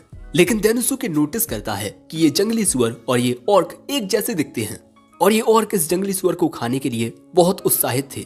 और यहाँ एक फीमेल ऑर्क इस जंगली सुअर का पैर उल्मेंड्रा को देती है और भैया डेनोसुके ये जानकर हैरान हो जाता है कि उल्मेंड्रा खाना बना सकती है। डेनोसुके बहुत खुश होता है कि अब उसे मीट खाने को मिलेगा। डेनोसुके देखता है कि उल्मेंड्रा इसे अपने हाथ की शुद्ध आग पर पकाने वाली है। डेनोसुके इमेजिन करता है कि खाना किस तरह बनकर तैयार होगा, लेकिन अगले ही पल में उल्मेंड्रा अपनी आग से उस मीट को जला देती है और बनकर तैयार है मीट। डेनोसुके कहता है लेकिन ये तो पूरा जल चुका है। और जब वो उसे खाता है तब इस जंगली सुअर का जला हुआ मांस उसके गले में फंस जाता है और इसका टेस्ट बहुत बुरा था। अब मुझे ये काला पदार्थ आखिर कैसे खिला सकती है मिस उल्मेंड्रा? वो कहती है कि जो खाना देता है उससे ऐसे बात नहीं करते। लेकिन डेनोसुके समझ चुका था कि इस दुनिया में खाना सच में एक काफी बड़ी समस्या है। फिर एक फीमेल ऑर्क से डेनोसुके को पता चलता है कि इस दुनिया में मसाले, खासकर नमक, बहुत ही ज्यादा महंगे हैं और इतने सारे मीट में डालने के लिए इनके पास बस इतना ही नमक है। ये बात सुन डेनोसुके कहता है, मैं इस थोड़े से नमक के साथ भी खाना बना सकता हूँ। जिसके थोड़ी ही देर बाद हम देखते हैं कि खाना बनकर तैयार हो जाता है और यहाँ जंगल में मिलने वाले मशरूम से डेनोसुके ने सूप बनाया है। जिसके बाद उल्मेंड्रा इस खाने को टेस्ट करती है और ये खाना उसे बहुत ही ज्यादा अच्छा लगता है। उल्मेंड्रा के साथ वहाँ मौजूद ऑर्क को भी ये खाना बहुत अच्छा लगता है और फिर डेनोसुके बताने लगता है कि उसने ये खाना बनाया कैसे है। देखो ये सारी बातें तो मेरे दिमाग के भी ऊपर से जा रही हैं, तो मैं तुम्हें क्या बताऊं। और फिर डेनोसुके कहता है, अगर आप सभी चाहें तब मैं आपको खाना बनाने का ये तरीका सिखा सकता हूँ। तभी उल्मेंड्रा कहती है कि तुम एक इलाइट जनरल हो, तुम्हें मामूली लोगों के सामने अपनी इज्जत कम नहीं करनी चाहिए। लेकिन डेनोसुके कहता है, हम किसी राज्य के बारे में ये पता लगा सकते हैं कि वो कैसा है सिर्फ ये देखकर कि वहाँ मौजूद गरीब और अमीर लोग किस तरह का खाना खाते हैं। डेनोसुके के कहने का मतलब है कि यहाँ नॉलेज की कमी है, इसी वजह से ये लोग गरीब हैं। उल्मेंड्रा भी उसकी बात से सहमति जताते हुए कहती है, हमारे आसपास के जो नेशंस हैं वो हमसे काफी ज्यादा पावरफुल हैं, लेकिन ये सब बदलने की जिम्मेदारी हमारी है क्योंकि हम हैं इलाइट जनरल्स। डेनोसुके कहता है, तुमने बिल्कुल सही कहा। और फिर रात हो जाती है, लेकिन अब इन दोनों को यहाँ से जाना होगा, इसीलिए उल्मेंड्रा एक आग का गोला बना लेती है जिसकी रोशनी से इन्हें रास्ता दिखाई देगा। और हमें ये बात भी पता चलती है कि मैजिक का यूज सिर्फ डीमंस कर सकते हैं, डेमी ह्यूमंस नहीं। जो बात सुन डेनोसुके को समझ आता है कि आखिर क्यों मिस जीनोम की आर्मी के डेमी ह्यूमंस फाइटिंग प्रैक्टिस कर रहे थे, क्योंकि वो मैजिक का यूज नहीं कर सकते। अब यहाँ डेनोसुके उल्मेंड्रा से पूछता है कि मिस्टर सिल्फिड डीमन है या डेमी ह्यूमन। उल्मेंड्रा सही से तो नहीं जानती, लेकिन उसे लगता है कि वो एक डीमन ही होगी क्योंकि उसे आर्कमेज ऑफ स्टॉर्म्स कहा जाता है और अक्सर होने वाली मीटिंग्स में वो खुद नहीं आती। और हाँ दोस्तों, सिल्फिड एक लड़की है। जिसके बाद उल्मेंड्रा आगे बढ़ने लगती है। अब जाते हुए डेनोसुके कहता है कि तुम अपनी मैजिकल पावर से एक ऐसा आर्मर क्रिएट कर सकती हो जो तुम्हें बहुत ताकतवर बना देता है, लेकिन फिर से नॉर्मल होने में तुम्हें काफी वक्त लगता है ना। इसीलिए नॉर्मली उल्मेंड्रा इस मैजिक का यूज नहीं करती। इसीलिए मुझे लगता है कि तुम्हें अपने साथ कोई हथियार रखना चाहिए जो तुम्हारे लिए बहुत काम का साबित हो सकता है। साथ ही तुम्हें कपड़े भी ऐसे पहनने चाहिए जो तुम्हारी फुल बॉडी को प्रोटेक्ट कर सकें। लेकिन अगले ही पल में हम देखते हैं कि उल्मेंड्रा के द्वारा बना वो आग का गोला अचानक ही गायब हो जाता है और यहाँ पर वो कहती है कि डेनोसुके, शायद से तुम बिल्कुल सही कह रहे हो, लेकिन तुम्हारे ये शब्द मेरे लिए अपमानजनक थे और अब मैं तुम्हें अपने साथ नहीं ले जा सकती। तुम सुबह होते ही किसी घोड़ा गाड़ी से आ जाना। मैंने तुम पर भरोसा किया, लेकिन अब मैं अपने उस फैसले पर पछता रही हूँ। तुम बस दूसरी दुनिया से आए एक मामूली से इंसान हो। और ये सब कहने के बाद उल्मेंड्रा वहाँ से कूदकर चली जाती है। डेनोसुके को समझ नहीं आता कि ये गुस्सा कैसे हो गई और अब बेचारा रोते हुए यहाँ से भागकर जाने लगता है क्योंकि इस जंगल में काफी सारे मैजिकल बीस्ट हैं। बेचारा हमारा डेनोसुके। लेकिन भाई मुझे भी समझ नहीं आ रहा कि वो गुस्सा क्यों हो गई। अब अगले दिन डीमन किंग कहता है, उस जंगली सुअर को हराकर तुम दोनों ने बहुत अच्छा किया, लेकिन उल्मेंड्रा तो रात में ही आ गई थी, लेकिन तुम्हें आने में देर कैसे हो गई। डेनोसुके रोते हुए कहता है, डार्क किंग, मैं एक इलाइट जनरल बनने के लायक नहीं हूँ। और इसके बाद वो डार्क किंग को सब कुछ बताता है कि आखिर हुआ क्या था और इन सब का दोष वो खुद को देता है। मुझे नहीं लगता मैं इस काम के लायक हूँ डार्क किंग। लेकिन डार्क किंग कहता है, तुम उल्मेंड्रा के पास जाकर सारी कंफ्यूजन को दूर करो और उसे समझाओ और ये मेरा ऑर्डर है और मेरी बात मानो। मेरी बात मानकर तुम्हें इस दुनिया के बारे में काफी कुछ नई चीजें सीखने को मिलेंगी। अब भाई डार्क किंग के ऑर्डर को डेनोसुके मना तो नहीं कर सकता था, लेकिन भाई इसके बाद हम डेनोसुके को बहुत ही निराश देखते हैं। उसे समझ नहीं आ रहा था कि उल्मेंड्रा आखिर किस बात पर गुस्सा हो गई। फिर वो सोचता है कि इस दुनिया में दो जातियां हैं, डीमंस और डेमी ह्यूमंस। और इस दुनिया में आने से पहले मुझे लगता था कि डीमंस समझदार होते हैं और डेमी ह्यूमंस काफी गुस्सैल, लेकिन इस दुनिया में काफी कुछ अलग है। जैसे डेमी ह्यूमंस और भाई डीमंस, भाई सब ठीक है, लेकिन एनिमे में ये लड़कियों के कपड़े इतने छोटे क्यों होते हैं। यहाँ डेनोसुके भी सोचता है कि इस दुनिया में जो डीमंस होते हैं वो ज्यादा गुस्सैल होते हैं, साथ ही वो अपनी स्किन भी ज्यादा दिखाते हैं, लेकिन क्यों। तभी वो रात में कही गई उल्मेंड्रा की बात याद करता है कि मैजिक का यूज सिर्फ डीमंस कर सकते हैं और वो इसी बारे में सोचता है कि क्या सच में जो डीमंस नहीं होते वो मैजिक का यूज नहीं कर सकते। और इसीलिए अब वो पढ़ना शुरू करता है कि क्या सच में इस दुनिया में मैजिक का यूज सिर्फ डीमंस कर सकते हैं। पढ़कर उसे पता चलता है कि इस दुनिया में डीमंस का सुंदर शरीर ही उनके लिए गौरव होता है, क्योंकि उनकी बॉडीज काफी स्ट्रांग होती हैं और मैजिक का यूज करने के लिए भी आपके शरीर का मजबूत होना बहुत जरूरी है। और जैसे जैसे डीमंस और ज्यादा ताकतवर होते हैं उनकी मैजिकल पावर बढ़ती जाती है, और इसीलिए जो डीमंस होते हैं वो छोटे कपड़े पहनते हैं ताकि कम कपड़ों के जरिए वो सामने वाले शख्स को दिखा सकें कि उनकी मैजिकल पावर कितनी ज्यादा है। और कल रात जब डेनोसुके ने उल्मेंड्रा से कहा कि उसे ज्यादा कपड़े पहनने चाहिए, तब इसका मतलब उसने इनडायरेक्टली ही उल्मेंड्रा को कमजोर कह दिया। अरे ये मुझसे कितनी बड़ी गलती हो गई। मैंने जो कहा उस बात पर गुस्सा होना बिल्कुल जाहिर था। And demon Lord thank you, आपकी बदौलत मुझे इस दुनिया के बारे में नई बात पता चली। लेकिन अब मैं मिस उल्मेंड्रा को समझाऊं कैसे। अब शाम के वक्त हम ओलुलू को देखते हैं जो कि भाई लकड़ी काट रही थी, लेकिन तभी उसे अपने सामने बहुत सारी डार्क पावर नजर आती है। वो ये देख घबरा जाती है, लेकिन सही से देखने पर पता चलता है कि ये तो मिस उल्मेंड्रा हैं जो रो रही हैं। और अगले ही पल में हम देखते हैं कि मिस उल्मेंड्रा ओलुलू की ओर जाकर उसके सीने से लगकर कहती हैं कि डेनोसुके मुझसे नफरत करता है, अब मैं क्या करूं। और जब ओलुलू पूछती है कि बात क्या है, तब ये कहती है कि डेनोसुके मेरी बॉडी की तारीफ नहीं करता। अब इसके बाद एक कमरे में बैठकर ओलुलू उल्मेंड्रा से कहती है, मिस्टर डेनोसुके के साथ काम करते हुए मैंने ये बात जानी है कि उनके सोचने का नजरिया हमारे नजरिए से काफी अलग होता है, और इसीलिए मुझे लगता है कि मिस्टर डेनोसुके के अकॉर्डिंग अपने शरीर को ज्यादा दिखाना सही नहीं होता। वो कहती है, इसमें गलत क्या है, मैं कपड़े पहनती तो हूँ और उन जगहों पर तो मैं सही से कपड़े पहनती हूँ। लेकिन फिर उसे ओलुलू की बातों से थोड़ा समझ आता है कि जिस तरह वो काम कर रही थी वो तरीका डेनोसुके के काम करने के तरीके से बहुत अलग है। और यही जानकर अब वो अपना सिर जमीन में मारने लगती है और फिर ओलुलू से पूछती है कि अब मैं क्या करूं। सो अब ओलुलू कहती है कि अपने काम के पहले दिन मिस्टर डेनोसुके ने मुझसे कुछ कहा कि मेरे साथ काम करते हुए तुम गलतियां करने से जरा भी मत डरना। ठीक है ओलुलू, मैंने देखा है कि तुम कुछ चीजों को लेकर बहुत ज्यादा परेशान हो जाती हो, लेकिन अब तुम्हें परेशान होने की कोई जरूरत नहीं है। मैं हूं ना तुम्हें सपोर्ट करने के लिए। हम एक साथ मिलकर सारी प्रॉब्लम्स का सॉल्यूशन ढूंढ लेंगे। अब ओलुलू कहती है, उनकी इन्हीं बातों से मुझे पूरा यकीन है कि आप उन पर यकीन कर सकती हैं। जिसके बाद हमें बार का सीन दिखाया जाता है, और अक्सर बार में कौन होता है, हमारा डेनोसुके। वो अपनी परमानेंट सीट पर बैठा हुआ शराब पीता है और फिर डेनोसुके खाना शुरू करता है। उसे ये खाना बहुत अच्छा लगता है। बारटेंडर बताता है कि ये खाना घर का खाना है, और डेनोसुके यहाँ पहली बार इस बारटेंडर को मुस्कुराते हुए देखता है और उसे ये प्यार से मास्टर कहता है।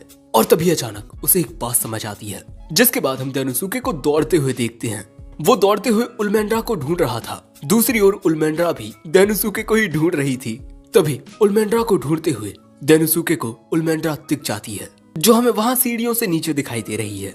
फिर हम देखते हैं कि ये दोनों ही एक दूसरे की ओर आने लगते हैं, और फिर एक दूसरे के पास आकर डेनोसुके मन में सिर्फ इतना कहता है, मुझे अपनी फीलिंग्स को सही से एक्सप्रेस करना होगा ताकि सारी गलतफहमियां दूर हो जाएं।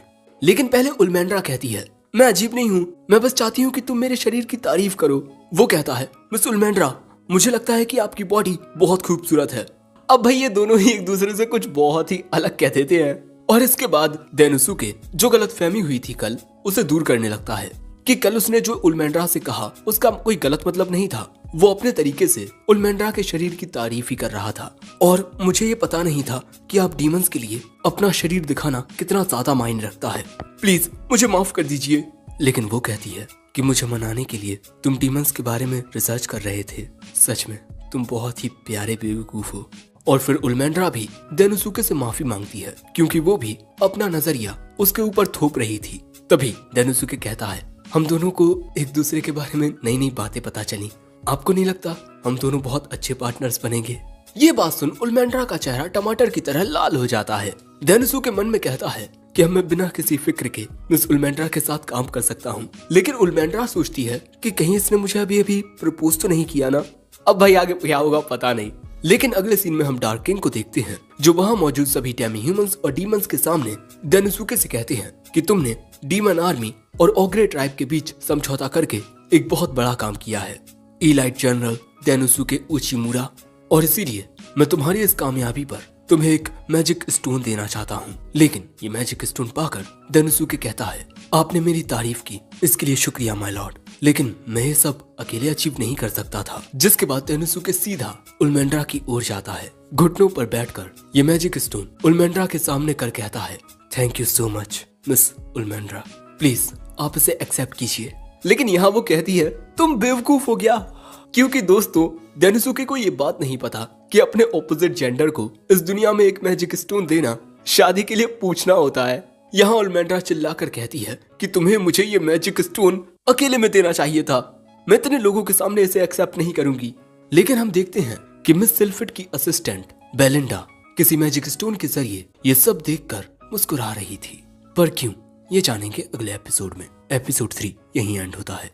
एपिसोड 4 की शुरुआत में हम देखते हैं कि डार्क किंग डेनोसुके को अर्जेंटली बुलाता है और कहता है डेनोसुके मैंने तुम्हें बुलाया है क्योंकि। लेकिन तभी अचानक पूरी बात जाने बिना ही डेनोसुके डार्क किंग से माफी मांगने लगता है। शायद मैं आपकी उम्मीदों पर सही से खड़ा नहीं उतरा है ना डार्क किंग, प्लीज आप मुझे माफ कर दीजिए। डार्क किंग कहता है तुम अपना काम बहुत अच्छे से कर रहे हो। ये बात सुन डेनोसुके खुश हो जाता है और पूछता है मैं आपके लिए क्या कर सकता हूँ।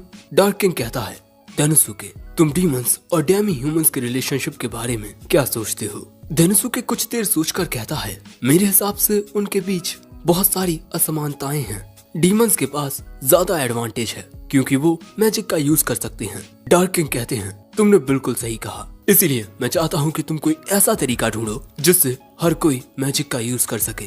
डेनोसुके कहता है लेकिन डार्क किंग मैं मैजिक का यूज नहीं कर सकता, ये मेरे बस की बात नहीं है। ये सुन डार्क किंग तभी एक मैजिक स्टोन को सम्मन करता है और वो इस मैजिक स्टोन को डेनोसुके को देकर कहता है तुम इसे अपने अनुसार आकार देना। और अगले ही पल में वो मैजिक स्टोन चमकने लगता है और अब डेनोसुके को अपने अनुसार ही इस मैजिक स्टोन का यूज करना है। और साथ ही यहाँ पर डार्क किंग डेनोसुके को एक मैजिक रिसर्चर भी असाइन कर देगा और वो मैजिक रिसर्चर है आर्कमेज ऑफ स्टॉर्म्स सिल्फिड। मैंने उसके साथ बात कर ली है, लेकिन कोई भी गलती मत करना क्योंकि गलतियों पर सिल्फिड रहम नहीं दिखाती। ये बात सुन डेनोसुके घबरा जाता है। अब अगले सीन में जब डेनोसुके जा रहा था तब हम देखते हैं कि उलमेंड्रा उसे छुपकर देख रही थी और यहाँ पर वो काफी खुश थी क्योंकि कुछ वक्त पहले डेनोसुके ने उलमेंड्रा को ये मैजिक स्टोन दिया। दूसरी ओर डेनोसुके डीमन लॉर्ड के द्वारा दिए गए मैजिक स्टोन को देख सोच रहा था कि मैजिक स्टोन्स में मैजिकल पावर होती है और इसका यूज करके कोई भी शख्स मैजिक का यूज कर सकता है। जब वो अपना काम कर रहा था तभी ओलुलु उसके लिए चाय लेकर आती है और कहती है आप तो कुछ ज्यादा ही काम कर रहे हैं। लेकिन तभी डेनोसुके ओलुलु से पूछता है क्या मैजिक स्टोन का यूज करके डेमी ह्यूमंस भी मैजिक का यूज कर सकते हैं। वो कहती है हाँ शायद, पर मैजिक का यूज करने के लिए स्किल्स की जरूरत होती है। जो जॉन डेनोसुके कहता है ओह तो मैजिक यूज करने की असली चाबी स्किल है।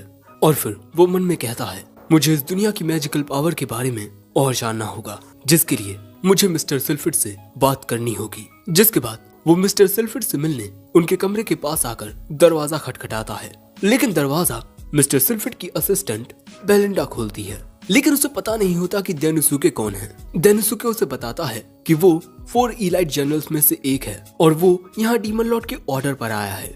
लेकिन बेलिंडा बताती है कि मिस्टर सिल्फिड यहाँ पर नहीं है। डेनोसुके कहता है लेकिन डीमन लॉर्ड ने तो कहा था कि उन्होंने सारी बात कर ली है। लेकिन बेलिंडा कहती है मिस्टर सिल्फिड यहाँ नहीं है, अब आप यहाँ से जा सकते हैं और जब वो आएंगे तब मैं आपको बता दूंगी। लेकिन तभी डेनोसुके दरवाजा पकड़ के कहता है तब क्या मैं आपसे बात कर सकता हूँ मिस असिस्टेंट। वहीं छुपकर उलमेंड्रा ये सब देख रही थी। उसे लगता है कि डेनोसुके बेलिंडा को पटाने की कोशिश कर रहा है। अब यहाँ बेलिंडा कहती है मैं यहाँ बहुत ज्यादा बिजी हूँ मिस्टर डेनोसुके, इसीलिए मैं आपसे ज्यादा देर बात नहीं कर पाऊंगी। डेनोसुके कहता है मैं बस तुमसे एक बात कहना चाहता हूँ, तुम ही असल में मिस्टर सिल्फिड हो है ना। लेकिन वो कहती है मैंने तुम्हें बताया ना मैं उनकी असिस्टेंट हूँ। लेकिन डेनोसुके कहता है 3 वजह हैं जिनकी वजह से मुझे आप पर शक है। पहली कि आप चश्मा पहनते हो, किसी डीमन के लिए अपनी बॉडी को सुंदर दिखाना बहुत ज्यादा मायने रखता है। लेकिन आखिर आप ग्लासेस क्यों ही पहनोगी, आपकी नजरें तो कमजोर है नहीं, इसका मतलब ये नकली ग्लासेस हैं। और दूसरा आपका नाम, मैंने चेक किया है कि बेलिंडा ये नाम डीमन लॉर्ड की आर्मी के ऑर्गेनाइजेशनल चार्ट पर नहीं है। और फिर आखिरी रीजन, डीमन लॉर्ड ने मुझे बताया है कि सिल्फिड को ज्यादा काम करना पसंद नहीं, इसीलिए काम से बचने के लिए वो अक्सर अपना रूप बदलती रहती हैं। अब ये बात सुन बेलिंडा कहती है ठीक है मैं मानती हूँ कि मैं ही one of the 4 elite generals Sylphid हूँ। डेनोसुके पूछता है कि आप ये अजीब सा कॉस्ट्यूम पहनकर अपनी आइडेंटिटी क्यों छुपाती हैं। वो कहती है अगर लोगों को पता चल गया कि मैं कैसी दिखती हूँ तब वो मेरे ऊपर बहुत सारा काम थोपने लगेंगे और वो यहाँ डेनोसुके के साथ काम करने से भी मना कर देती है। डेनोसुके कहता है, लेकिन डीमन लॉर्ड ने तो आपसे बात कर ली थी ना। वो कहती है कि उसे कोई फर्क नहीं पड़ता और वैसे भी वो एक ऐसी चीज क्यों बनाएगी जो पहले से ही बनी हुई है, क्योंकि तुमने मेरी रियल आइडेंटिटी को पहचान लिया है, इसीलिए मैं रिवॉर्ड के रूप में तुम्हें एक स्पेशल चीज बताती हूँ। वो डेनोसुके को एक अजीब सा मैजिक स्टोन दिखाती है और इस मैजिक स्टोन में काफी सारे छोटे छोटे मैजिक स्टोन्स लगे हुए हैं जिनमें अलग अलग टाइप के स्पेल्स हैं, यानी कि इसकी मदद से कोई भी शख्स मैजिक का यूज कर सकता है। और सिल्फिड ने ये मैजिकल डिवाइस सालों की मेहनत की रिसर्च के बाद बनाया है, लेकिन सिर्फ एक मैजिक स्टोन बनाने में 10 मिलियन गोल्ड कॉइन्स लगे हैं। साथ ही हाई क्वालिटी ओर्स को ढूंढना भी बहुत मुश्किल होता है।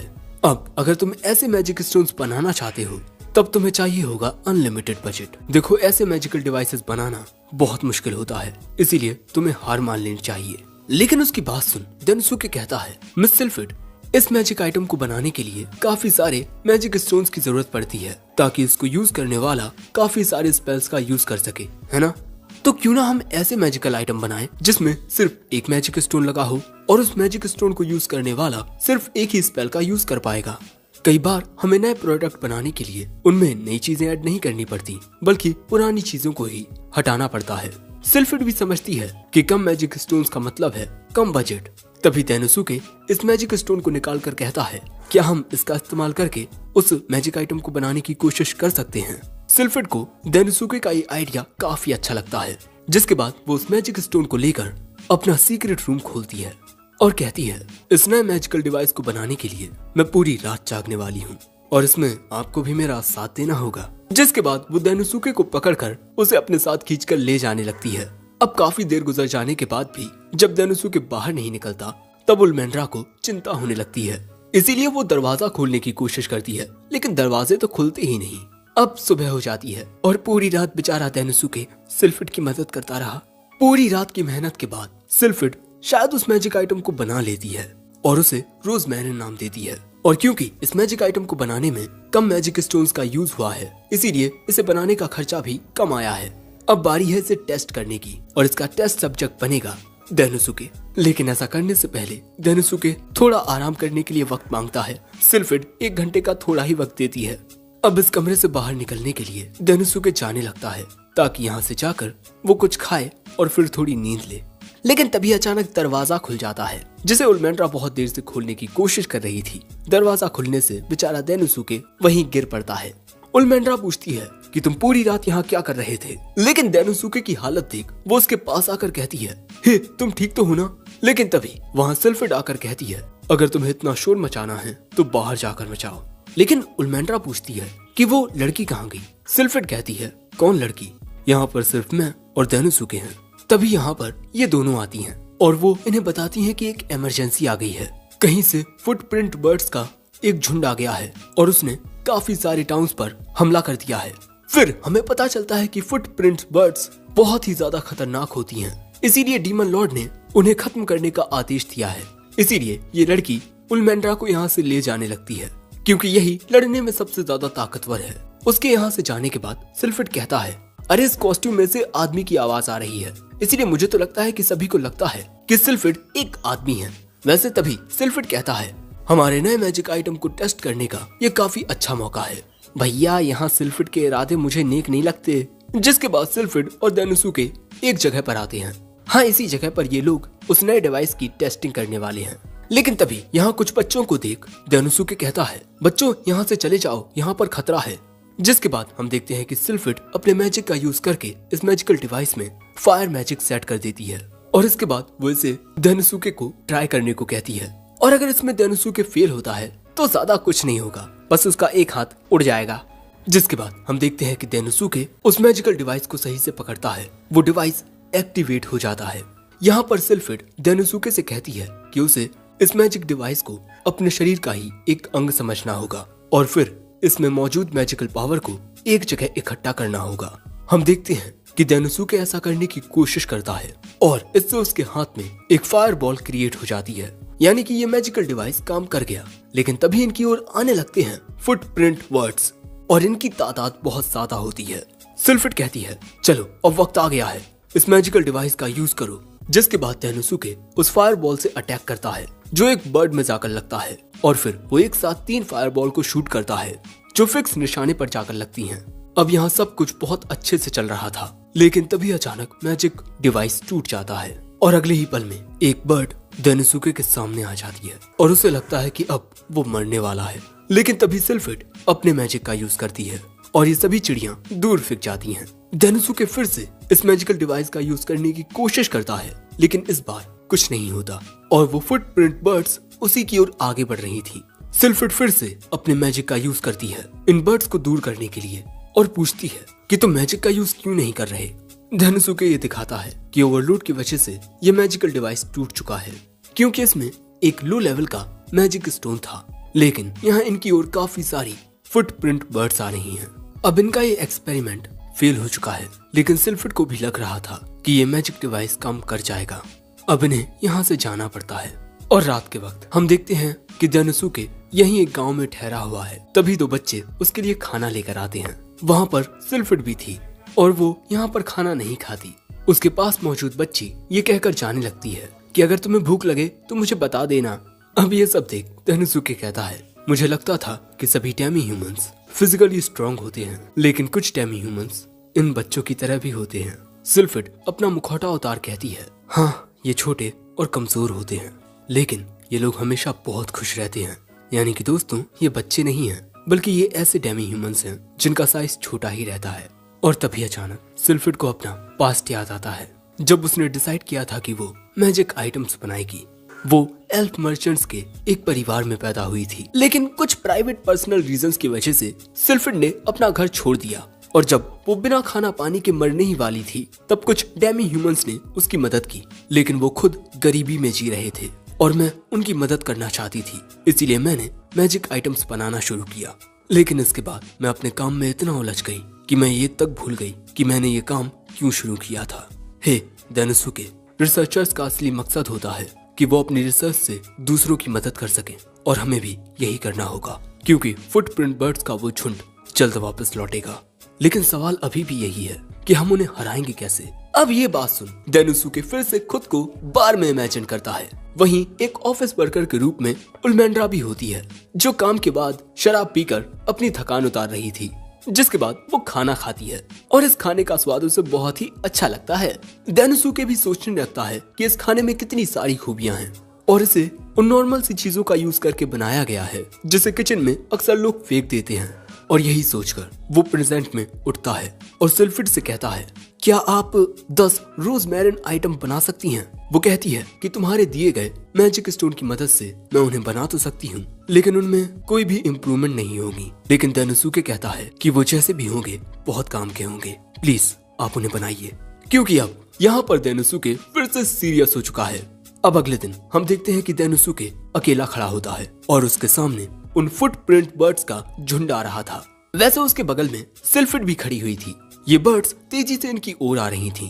तभी तेनुसुके रोजमेरिन्स को एक्टिवेट करता है और हम देखते हैं कि तेनुसुके ने यहाँ अलग अलग जगहों पर इन रोजमेरिन्स को बिछा दिया था और अचानक ही ये बर्ड्स रुक जाती हैं क्योंकि रोजमेरिन्स आइटम एक्टिवेट होने पर एक ऐसी आवाज निकालते हैं जो इन बर्ड्स को रास नहीं आती और यही आवाज सुन ये बर्ड्स यहाँ से भाग जाती हैं। यहाँ पर तेनुसुके और सिल्फिड का प्लान कामयाब रहा।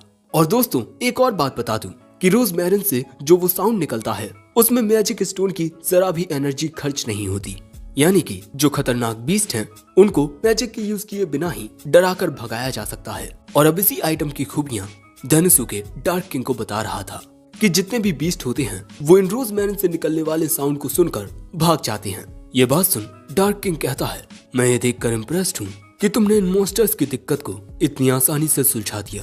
तुम दोनों से मैं बहुत खुश हुआ हूँ और सिल्फिड मैं चाहता हूँ कि तुम इन रोजमेरिन्स को बड़ी तादाद में बनाओ और उन्हें गांव वालों में दे दो। जिसके बाद हम अगली सुबह सिल्फिड को देखते हैं जो यहाँ अकेली खड़ी हुई थी। तभी उसके पास तेनुसुके आता है उसे शुक्रिया कहते हुए, तुम्हारी मदद के बिना मैं कुछ कर ही नहीं पाता सिल्फिड। लेकिन वो कहती है, मैं भी तुम्हें शुक्रिया कहना चाहती हूँ। तुम्हारी मदद से मैं उस रिसर्च को आगे बढ़ा पाई जिस पर मैं सालों से अटकी हुई थी और इसी के लिए शुक्रिया तेनुसुके उचिमुरा। ये तुम्हारा मुझ पर कर्ज रहा। अगर तुम्हें कभी भी कोई मदद चाहिए हो तो मुझसे जरूर कहना। अगर मेरे पास वक्त हुआ तो मैं जरूर तुम्हारी मदद करूंगी। और हाँ, ये लो। वो डेनोसुके की ओर कोई चीज फेंकती है। डेनोसुके उसे पकड़ लेता है। ये एक मैजिकल डिवाइस है जो फायर मैजिक के साथ इन्फ्यूज है और इसे हम रोजमेरिन्स का इम्प्रूव्ड वर्जन कह सकते हैं। और ये डेनोसुके को देकर सिल्फिड यहाँ से चली जाती है।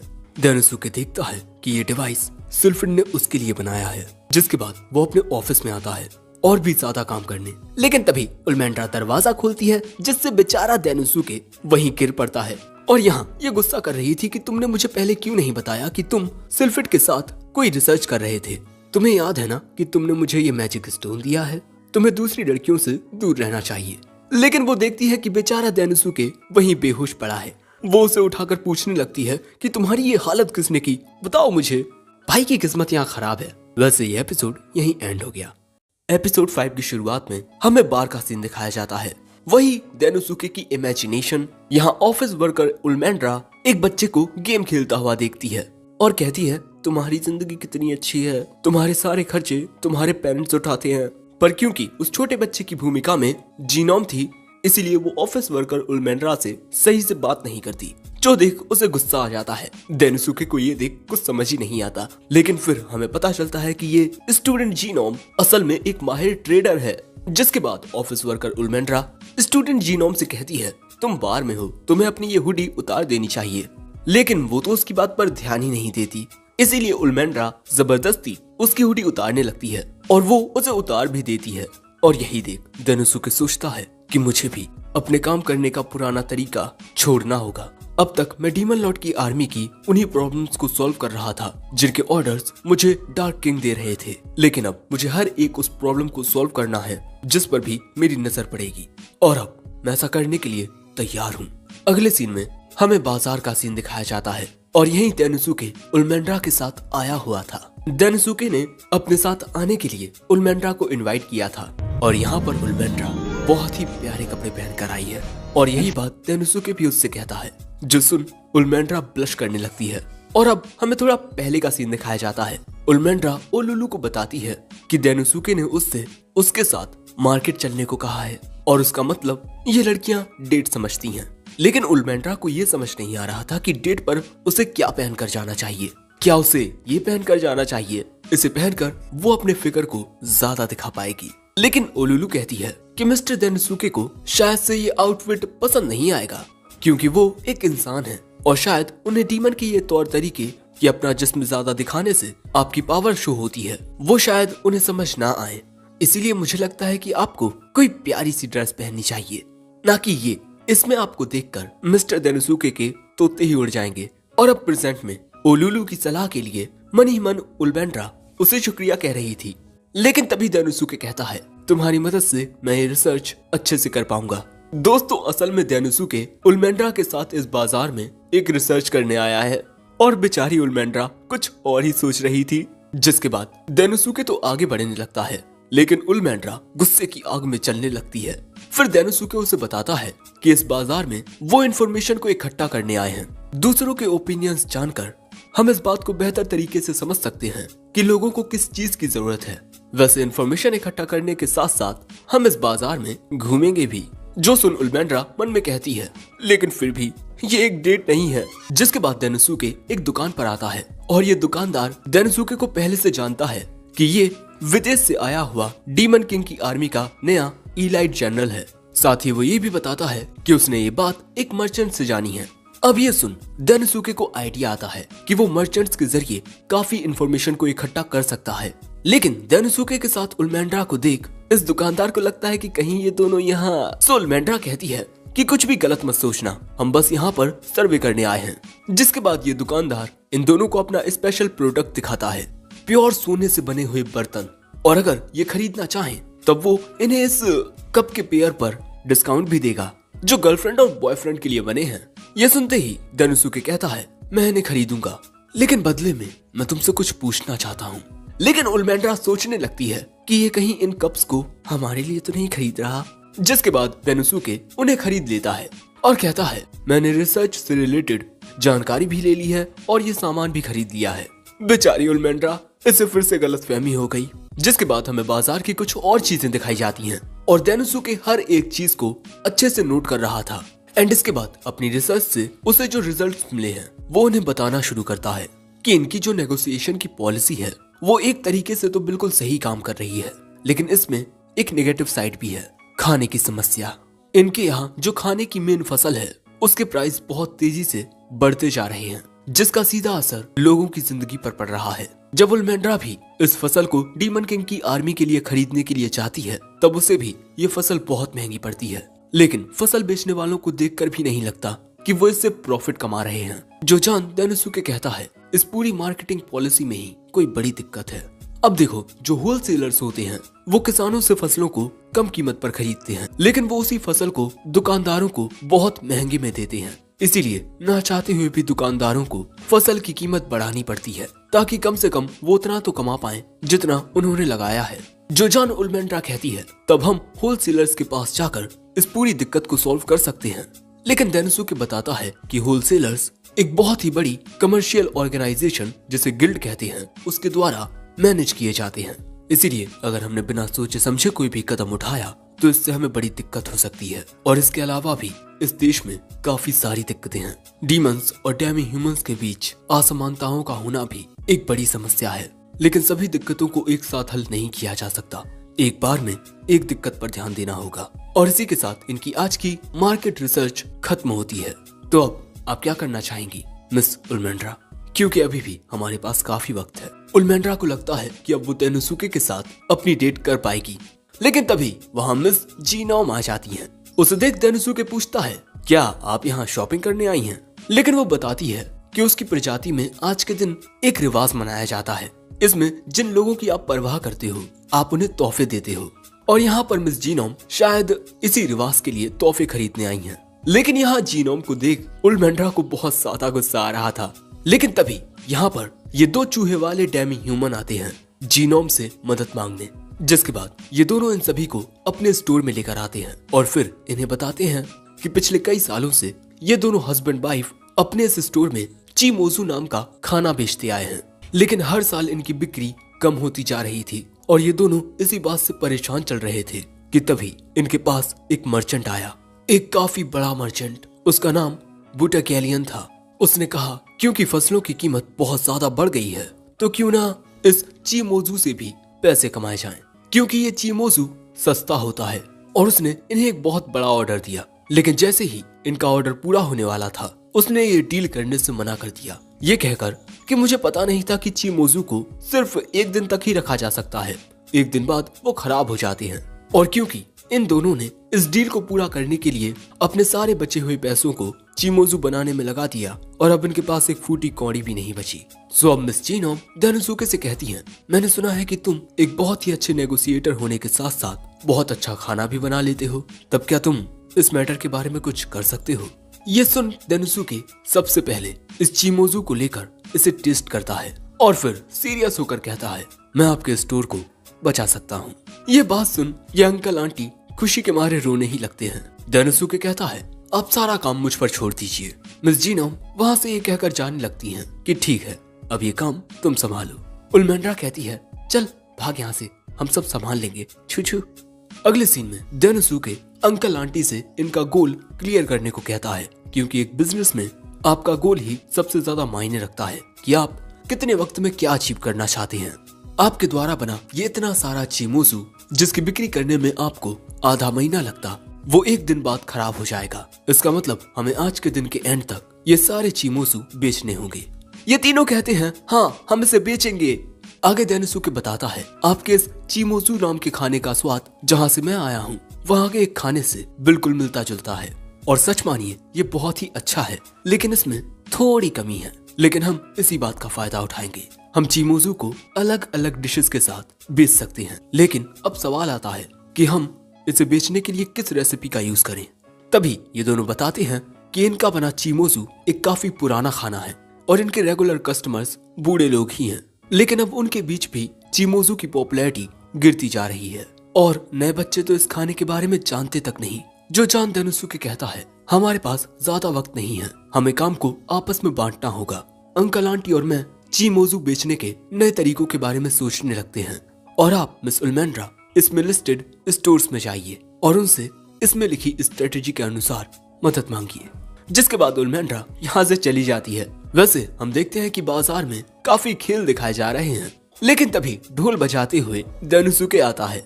देवियों और सज्जनों, मेरी बात सुनिए, आज रुया है, एक फेस्टिवल जिसे हम एक साथ एंजॉय करेंगे। तभी हम देखते हैं कि मिस उल्मेंड्रा यहाँ पर हो रही बीटल फाइट को बहुत ही ज्यादा एंजॉय कर रही थी। ये एक्साइटमेंट देख एक बच्चा अपनी माँ से कहता है, माँ क्या हम भी ये खेल देख सकते हैं, बस थोड़ी देर। पर क्योंकि लोगों को पता नहीं होता कि आखिर ये रुया क्या है, सो दानुसुके बताता है कि इससे एक बहुत ही अनोखी कहानी जुड़ी हुई है। काफी वक्त पहले एक बहुत ही प्यारी लड़की और एक लड़का चिमोजू को बेचा करते, और फिर एक दिन उन दोनों की मुलाकात एक दूसरे से हो गई और दोनों को ही एक दूसरे से पहली नजर का प्यार हो गया। लेकिन वो लड़की इतनी ज्यादा खूबसूरत थी कि एक बहुत ही ज्यादा ताकतवर आदमी का दिल उस पर फिदा हो गया। लेकिन जैसे ही उसे पता चला कि जिस लड़की पर वो फिदा है वो लड़की किसी और पर फिदा हो गई है, वो आग बबूला हो गया और उसने उन दोनों को एक दूसरे से जुदा कर दिया। लेकिन फिर भी वो दोनों एक चांदनी रात में एक दूसरे से फिर मिले और उसी रात को रुया कहते हैं। और उन दोनों ने चिमोजू खाते हुए हमेशा एक दूसरे के साथ रहने की कसम खाई, और उनके इस प्यार को देखकर भगवान उनसे खुश हो गए और उन्हें स्वर्ग में आमंत्रित किया। फिर वो दोनों एक दूसरे के साथ हमेशा खुशी खुशी रहने लगे। जिसके बाद से उस दिन को रुया कहकर मनाया जाने लगा। रुया का मतलब होता है चांदनी रात, और आज वही चांदनी रात है। और आज के दिन आप अपने चाहने वाले को, चाहे वो आपका लवर हो या फैमिली मेंबर, उनके साथ आप एक साथ चिमोजू खाएंगे तो आपकी ख्वाहिश पूरी हो जाएगी। और दानुसुके की ये बात यहाँ सभी लोगों का ध्यान आकर्षित करती है। दोस्तों, मिस जीनोम के जाने से पहले दानुसुके ने उनसे इस रियुआ फेस्टिवल की हर एक डिटेल जान ली थी। फेस्टिवल के टाइम पर जब आप किसी चीज की मार्केटिंग करते हैं तब उसकी बिक्री बहुत ज्यादा होती है। तभी हम इन अंकल और आंटी को देखते हैं जो यहाँ पर काफी सारे रंग बिरंगे, ये हैं क्या, शायद इन्हीं में चिमोजू होगा।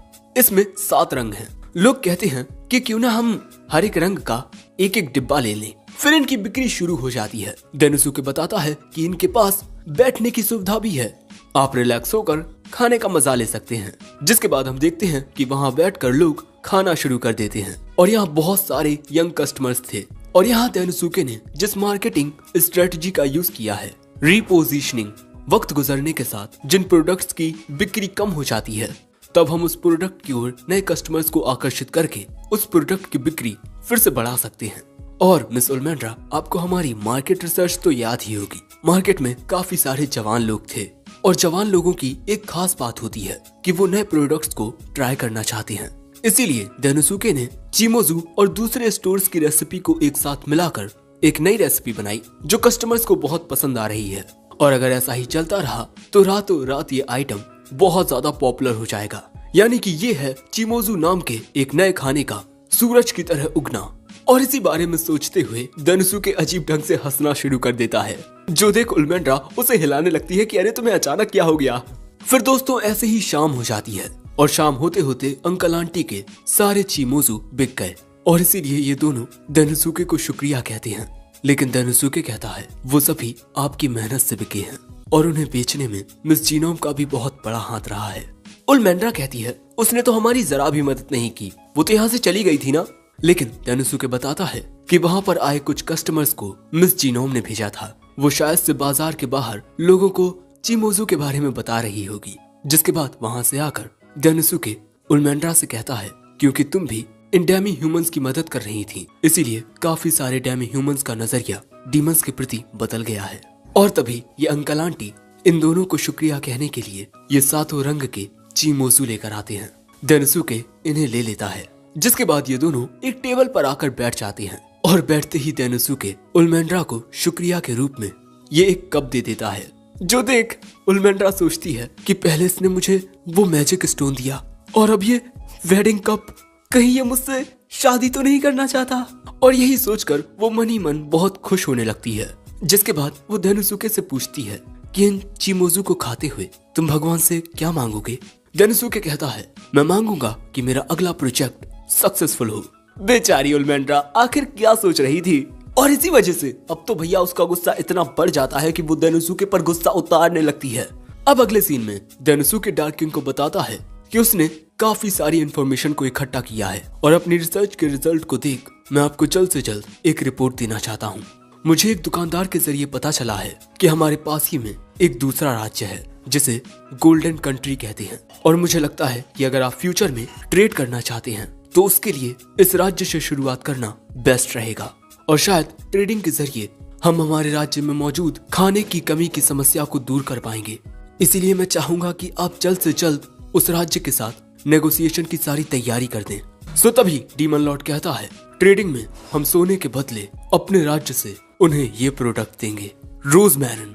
डेनोसुके कहता है, लेकिन ये एक बहुत ही वैल्यूएबल आइटम है। सो डार्क किंग कहता है, सिल्फिड जैसे टैलेंटेड रिसर्चर्स आज के दौर में बहुत ही कम हैं, इसीलिए वो लोग इस आइटम को इतनी आसानी से तो रेप्लिकेट नहीं कर पाएंगे। हमारा राज्य अभी भी काफी छोटा है, लेकिन जब तक तुम चारों टैलेंटेड शख्स मेरे साथ हो, मुझे पूरा यकीन है कि हम उस ऊंचाई तक पहुंचेंगे जहां अब तक कोई नहीं पहुंच पाया। डीमन लॉर्ड के मुंह से ये बातें सुन डेनोसुके खुशी के मारे रोने ही लगता है, लेकिन तभी डार्क किंग कहता है कि डेनोसुके, इस बार की नेगोशिएशन तुम्हें बहुत संभल कर करनी होगी, क्योंकि गोल्डन कंट्री ऑफ रैम्पेज का राजा बहुत ही भयंकर है, यानी बहुत ही ज्यादा खतरनाक। तो क्या डेनोसुके ये नेगोशिएशन सही से कर पाएगा? एपिसोड 6 की शुरुआत में हम डेनोसुके को देखते हैं, जो डीमन किंग की आर्मी के 4 इलाइट जनरल्स में से एक बनने के बाद आज अपनी पहली बिजनेस ट्रिप पर जाने वाला है। जिसके बाद हम देखते हैं कि डेनोसुके अब यहाँ से निकलने के लिए तैयार है, और क्योंकि डेनोसुके अकेला जाने वाला है, इसीलिए उल्मेंड्रा को उसकी चिंता हो रही थी, क्योंकि रैम्पेज किंग बहुत ज्यादा खतरनाक है। डेनोसुके कहता है कि वो एक इलाइट जनरल है नेगोशिएशंस का, इसीलिए उसे अकेले ही वहाँ जाना होगा। जो सुन उल्मेंड्रा कहती है, तो वहाँ जरा संभल कर रहना, क्योंकि रैम्पेज किंग अभी जवान है और उसे जरा जरा सी बातों पर गुस्सा आ जाता है। एक बार एक मर्चेंट उसके पास अपना सामान बेचने के लिए गया था, लेकिन उसकी बातों पर रैम्पेज किंग को गुस्सा आ गया और उसने उस मर्चेंट को मगरमच्छों को खिला दिया। ये बात सुन डेनोसुके डर जाता है, और फिर डेनोसुके की घोड़ा गाड़ी निकल पड़ती है गोल्डन कंट्री जाने के लिए। और तभी उल्मेंड्रा बिल्कुल एक अच्छी पत्नी की तरह डेनोसुके से कहती है कि वहाँ पर अपना ख्याल रखना और कुछ भी उल्टा सीधा मत खाना और लड़कियों से दूर रहना, समझे? डेनोसुके भी हाथ हिलाकर उसे गुड बाय कहता है। जिसके अगले सीन में हम देखते हैं कि डेनोसुके अपनी डेस्टिनेशन पर आ चुका है, the golden country, the rampage kingdom. जिसके बाद हमें पता चलता है कि अब तक डीमन आर्मी गिम नाम का एक बड़ा ही अजीब और वाहियात अनाज खा रही थी, लेकिन पॉपुलेशन बढ़ने की वजह से जो अनाज है वो सब लोगों को पर्याप्त मात्रा में नहीं मिल पा रहा है। इसीलिए अब हम दूसरी कंट्री के साथ ट्रेडिंग करेंगे, लेकिन ट्रेडिंग का असल मतलब है आदान प्रदान। हम सोने के बदले में अपने देश की कोई वैल्यूएबल चीज देंगे, और देखकर तो यही लगता है कि इस दुनिया में भी सोने की बहुत कीमत है। इसीलिए इस कंट्री के साथ ट्रेडिंग करना ही हमारा सबसे अच्छा फैसला रहेगा। और अगले सीन में हम डेनोसुके को एक हॉल में देखते हैं, जहां उसके सामने एक राजगद्दी रखी हुई थी। एक इलाइट जनरल होने की वजह से उसे आसानी से रैम्पेज किंग से मिलने की इजाजत मिल गई, लेकिन फिर डेनोसुके के सामने आता है रैम्पेज किंग, और वो आकर अपनी राजगद्दी पर बैठ जाता है। डेनोसुके बताना शुरू करता है, मैं डीमन किंग की आर्मी का नया जनरल हूँ, मेरा नाम। पर तभी रैम्पेज किंग कहता है, तुम्हारा नाम डेनोसुके उचिमुरा है ना? और कुछ महीने पहले ही तुम एक इलाइट जनरल बने हो, लेकिन एक इलाइट जनरल बनने के बाद तुमने बहुत ही माहिरता से अपने आसपास की ट्राइब्स को अपने साथ जोड़ लिया है। हैरान होकर डेनोसुके मन में कहता है, ये तो मेरे बारे में सब कुछ जानता है। पर तभी रैम्पेज किंग गुस्से में कहता है, तुम्हें एक इलाइट जनरल बने काफी वक्त हो गया है ना? तुम मुझे ये बताओ कि तुम मुझसे मिलने जल्दी क्यों नहीं आए? डेनोसुके उसके सामने सिर झुकाकर कहता है, प्लीज मुझे माफ कर दीजिए। दोस्तों, देखकर नहीं लगता कि डेनोसुके की ये नेगोशिएशन अच्छे से हो पाएगी, क्योंकि यहाँ पर रैम्पेज किंग के पास एडवांटेज है। जिसके बाद रैम्पेज किंग पूछता है, तुम यहाँ सिर्फ मुझे नमस्ते कहने तो नहीं आए हो, काम क्या है? डेनोसुके कहता है, मैं आपके लिए कुछ तोहफे लाया हूँ, हमारे यहाँ की सबसे बेहतरीन चांदी से बने हुए बर्तन। पर उसकी ये बात सुन किंग को और भी ज्यादा गुस्सा आ जाता है, और वो अपनी मैजिकल पावर से सभी चांदी के बर्तनों को चकनाचूर कर देता है और कहता है, तुम एक गोल्डन कंट्री में चांदी की चीजें लेकर आए हो, क्या तुम मेरा मजाक उड़ाना चाहते हो? ये बात सुन डेनोसुके अब यहाँ और भी ज्यादा घबरा जाता है, पर असल में तो यही डेनोसुके का प्लान था। जिसके बाद डेनोसुके अपने पास से रोजमेरिन निकालता है, जो देख किंग कहता है, ये तो एक लो ग्रेड मैजिक स्टोन है। लेकिन डेनोसुके कहता है इस रोजमेरिन में मैजिकल बीस्ट को दूर भगाने की ताकत है और इसे डीमन किंग की आर्मी के द्वारा बनाया गया है। और मैंने सुना है कि आपकी गोल्डन कंट्री में बहुत सारा सोना है, लेकिन उस सोने को निकालते वक्त आपको कुछ दिक्कतें आती हैं, है ना? रॉक गोलम नाम के मैजिकल बीस्ट उन्हीं सोने की खदानों में रहते हैं और माइनिंग के दौरान उनकी वजह से बहुत सारी दिक्कतें आती हैं। लेकिन अगर माइनर्स इन रोजमेरिन्स को अपने पास रखेंगे तो मैजिकल बीस्ट उनके पास नहीं आएंगे। और आज मैं इन रोजमेरिन्स को आपके लिए एक तोहफे के रूप में लाया हूँ। आप इन्हें ट्राई कीजिए और अगर आपको ये पसंद आए तभी इन्हें लीजिए। तभी रैम्पेज किंग चुटकी बजाकर कहता है चलो देखते हैं कि तुम्हारी बात में कितनी सच्चाई है। और तभी वहां लाया जाता है एक मैजिकल बीस्ट और अब डेनोसुके को इसका सामना करके अपनी बात को सही साबित करना होगा। और फिर डेनोसुके के सामने आता है वो मॉन्स्टर, एक जायंट क्रोकोडाइल। डेनोसुके घबराकर अपने मन में कहता है मिस उल्मेंड्रा, मेरे सामने लड़कियां नहीं क्रोकोडाइल आ रहे हैं। लेकिन अगले ही पल में डेनोसुके रोजमेरिन की पावर का यूज करता है, जिस वजह से वो क्रोकोडाइल डेनोसुके पर हमला नहीं करता, बल्कि वो वहां से मुड़कर रैम्पेज किंग के ऊपर ही कूद पड़ता है। जो देख डेनोसुके रैम्पेज किंग की मदद के लिए फायर मैजिक का यूज करने ही वाला था कि तभी रैम्पेज किंग अपनी मैजिकल पावर से इस क्रोकोडाइल के ऊपर बिजली गिरा देता है और पल भर में ही वो क्रोकोडाइल मारा जाता है। जो देख डेनोसुके के होश उड़ जाते हैं और फिर रैम्पेज किंग कहता है वाह, ये चीज तो सच में काम करती है। साथ ही मुझे तुम भी काफी पसंद आए। एक इंसान होने के बावजूद भी तुमने मुझसे बात करने की हिम्मत दिखाई। साथ ही तुम काफी वफादार भी हो। मेरी जान खतरे में आते ही तुमने मुझे बचाने की कोशिश की। मैं तुम्हारी ये रोजमेरिन खरीदने के लिए तैयार हूँ। जिसके बाद वहाँ कुछ मोहतरमाएं आकर 3 सोने की प्लेटें लाती हैं और एक सोने की प्लेट ही 7 लाख रुपए की है। रैम्पेज किंग पूछता है तुम ये रोजमेरिन कितनी तैयार कर सकते हो? डेनोसुके कहता है अगर आप हमें 1 महीने का वक्त दें तब हम आपके लिए ऐसे 200 रोजमेरिन बना सकते हैं। किंग कहता है 1 हफ्ता। जिसके बाद हम देखते हैं कि वहां पर बहुत सारी लड़कियां बहुत सारा सोना लेकर आती हैं और अगले ही पल में डेनोसुके के सामने सोने के बड़े बड़े 3 पिरामिड बन जाते हैं। और फिर किंग कहता है मैं डीमन किंग की आर्मी से सारे मैजिक स्टोन्स खरीदने के लिए तैयार हूँ। अगले सीन में डेनोसुके ये बात सिल्फिड को आकर बताता है। सिल्फिड कहता है कि 1 हफ्ते में 200, ये तो नामुमकिन है।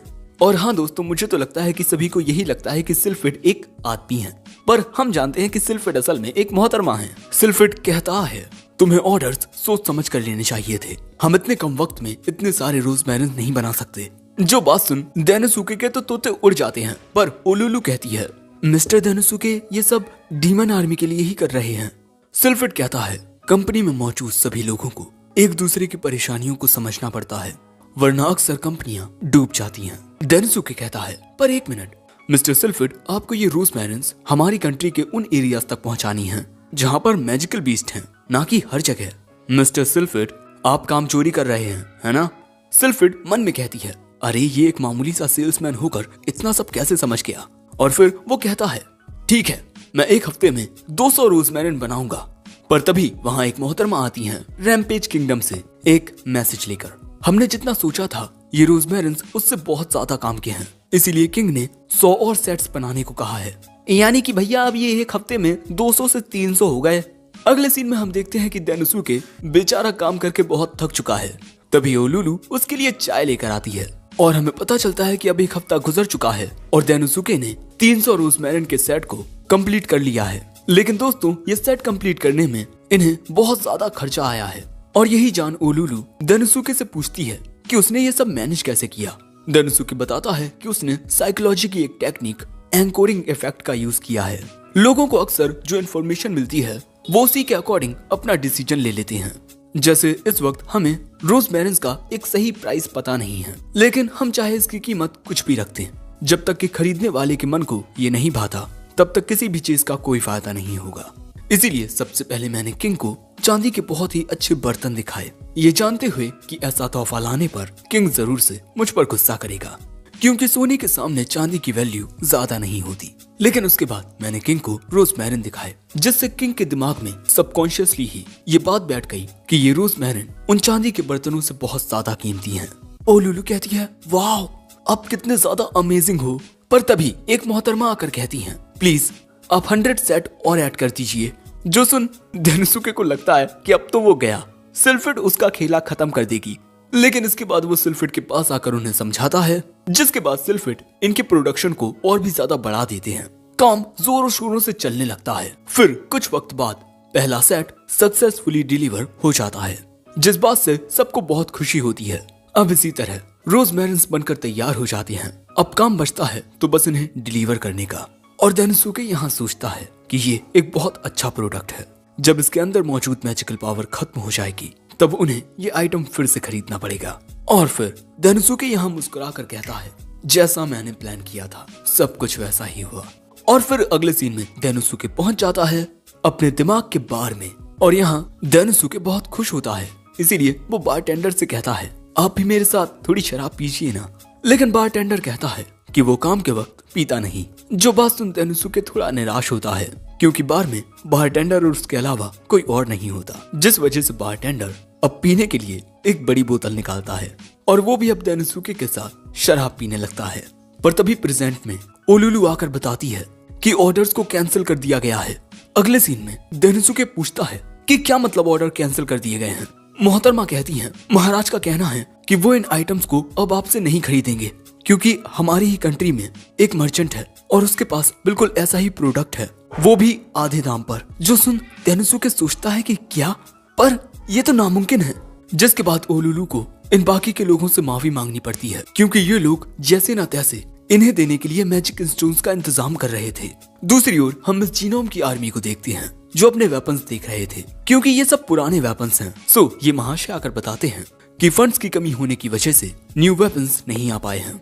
जो सुन ये कहते हैं कि क्या फंड्स की कमी, शायद से उस नए इलाइट जनरल ने कोई गड़बड़ कर दी है। पर तभी मिस जीनोम कहती हैं, ये दिक्कत किसी और वजह से है। लेकिन अब ये जो अफवाह है ये चारों ओर फैल चुकी है कि नए इलाइट जनरल की वजह से इन्हें एक बहुत बड़ा घाटा हुआ है। दूसरी ओर डेनोसुके को कुछ समझ नहीं आ रहा था कि ये सब क्या हो रहा है। आखिर रोजमेरिन के जैसा सिमिलर प्रोडक्ट बाजार में कैसे अवेलेबल हो सकता है।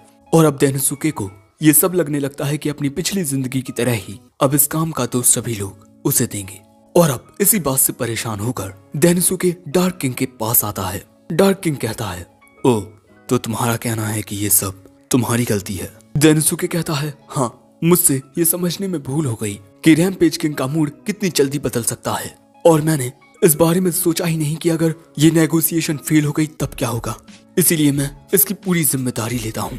आप मुझे जो सजा देंगे मुझे मंजूर है। डार्क किंग कहता है, जो हुआ हम उसे नहीं बदल सकते। मैं मानता हूँ कि तुम यहाँ बहुत बुरे तरीके से फेल हुए हो, लेकिन अब जरूरी बात यह है कि फेल होने के बाद अब तुम क्या करोगे। गलती के बारे में सोचते हुए पछताओगे या उस गलती से सीखकर आगे बढ़ोगे। डार्क किंग की इन बातों से डेनोसुके को हिम्मत मिलती है। अब इसके बाद हम देखते हैं कि डेनोसुके आते वक्त कुछ सोच रहा था। तभी वहाँ मिस जीनोम आती हैं और कहती हैं, तुम तो बड़े अच्छे मूड में हो। डेनोसुके कहता है, जो कुछ हुआ उसके लिए आप मुझे माफ कर दीजिए। मिस जीनोम वहाँ से ये कहकर चली जाती हैं कि हाँ हाँ ठीक है। जिसके बाद डेनोसुके आता है सिल्फिड के पास, जहाँ पर मिस सिल्फिड बुक पढ़ रही थी। वो कहती हैं, काम में बिजी होने की वजह से मुझे काफी वक्त से एक अच्छी बुक पढ़ने का मौका नहीं मिला, इसीलिए अभी मुझे पढ़ना है। चलो तुम जाओ यहाँ से। अब वहाँ से आते वक्त डेनोसुके सोच रहा था कि अब उसे किसके पास जाना चाहिए, पर अगले ही पल में कोई उसे एक कपड़े में कैद कर देता है।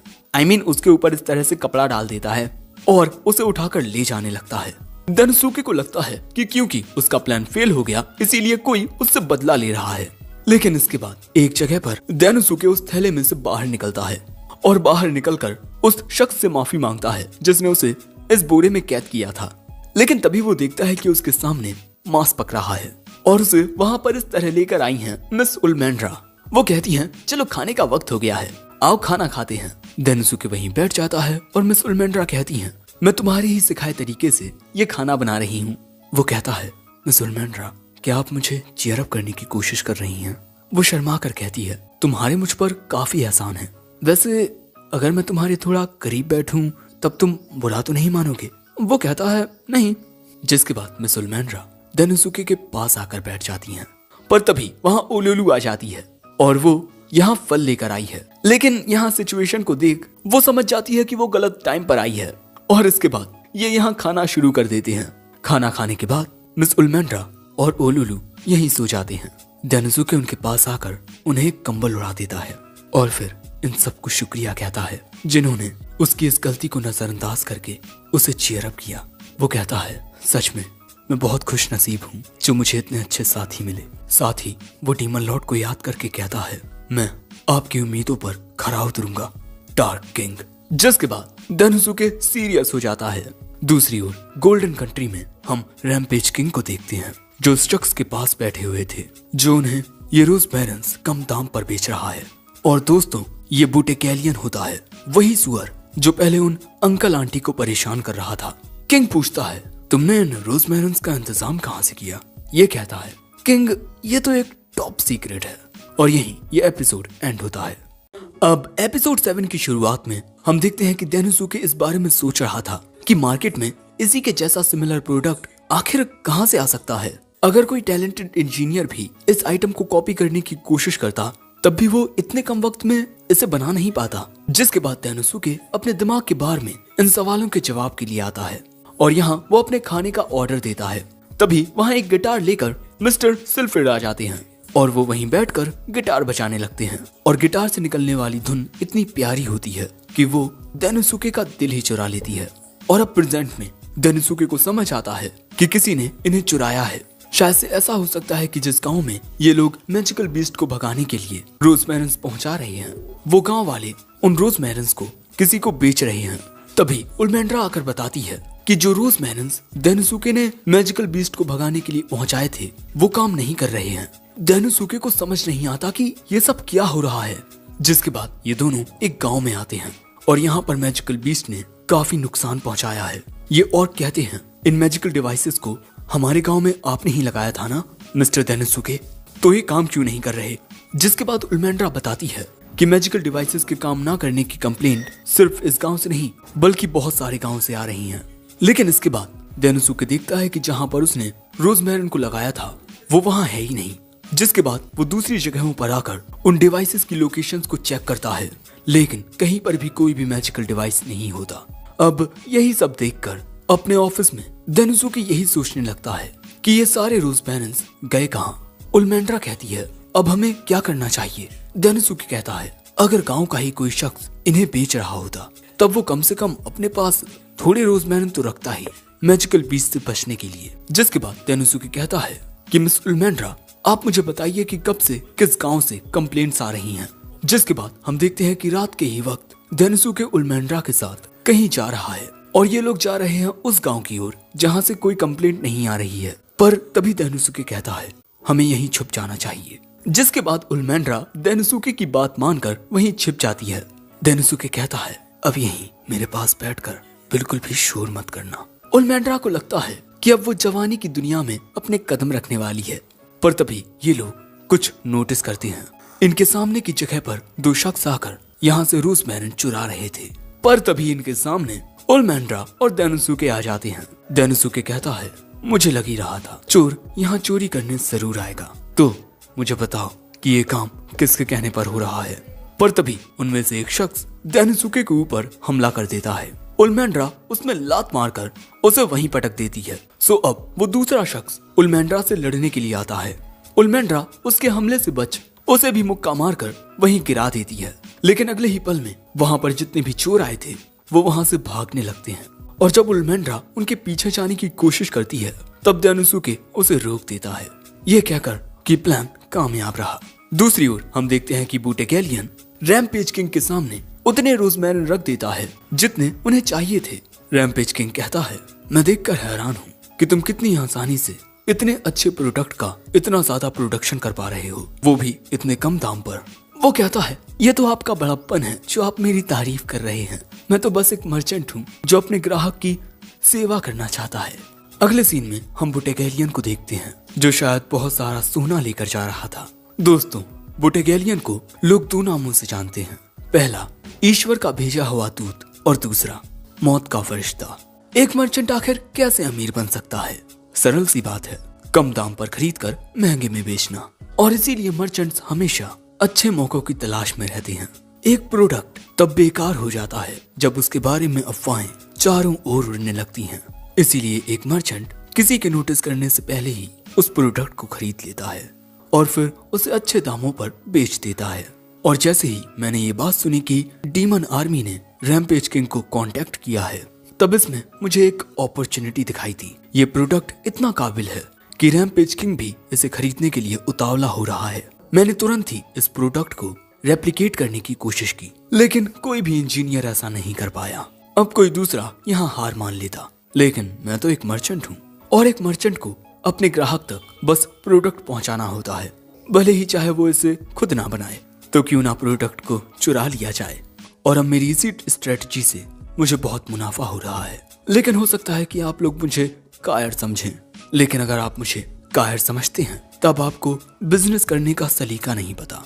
बिजनेस में कोई भी सही या गलत चीज नहीं होती। लेकिन इसके बाद हम देखते हैं कि जैसे ही बुटेकेलियन गोल्डन कंट्री के बॉर्डर से बाहर निकलने ही वाला था कि तभी कुछ सैनिक उसे रोक देते हैं, ये कहकर कि यू आर अंडर अरेस्ट। जिसके बाद बुटेकेलियन को किंग के सामने लाया जाता है। ये पूछता है, ये क्या हो रहा है माय लॉर्ड। पर अगले ही पल में हम देखते हैं कि किंग एक रोजमेरिन को अपने हाथ में पकड़कर तोड़ देता है, ये कहकर कि तुम ये जो मैजिक स्टोन अब लाए हो ये इसी तरह से बेकार हैं। और इसी तरह गुस्से में आकर किंग बुटेकेलियन के आसपास बिजली गिराने लगता है और पूछता है, मुझे इसका सही जवाब चाहिए। तुमने मुझे ये कचरा बेचकर बेवकूफ कैसे बनाया बुटेकेलियन। अब बुटेकेलियन को ही कुछ समझ नहीं आ रहा कि ये उसके साथ क्या हो रहा है। उसने तो महाराज को वही रोजमेरिन बेचे जो उसने चुराए थे, तो ये नकली कैसे हो सकते हैं। पर तभी उसके पीछे से आता है देनोसुके। उसे देख बुटेकेलियन मन में कहता है, ये तो वही देनोसुके है जो हाल ही में डीमन किंग के 4 जनरल्स में से एक बना है। मैंने सुना है कि इसने अकेले ही माइनोटोर और ओग्रे ट्राइब के चीफ को डराकर अपनी ओर कर लिया है।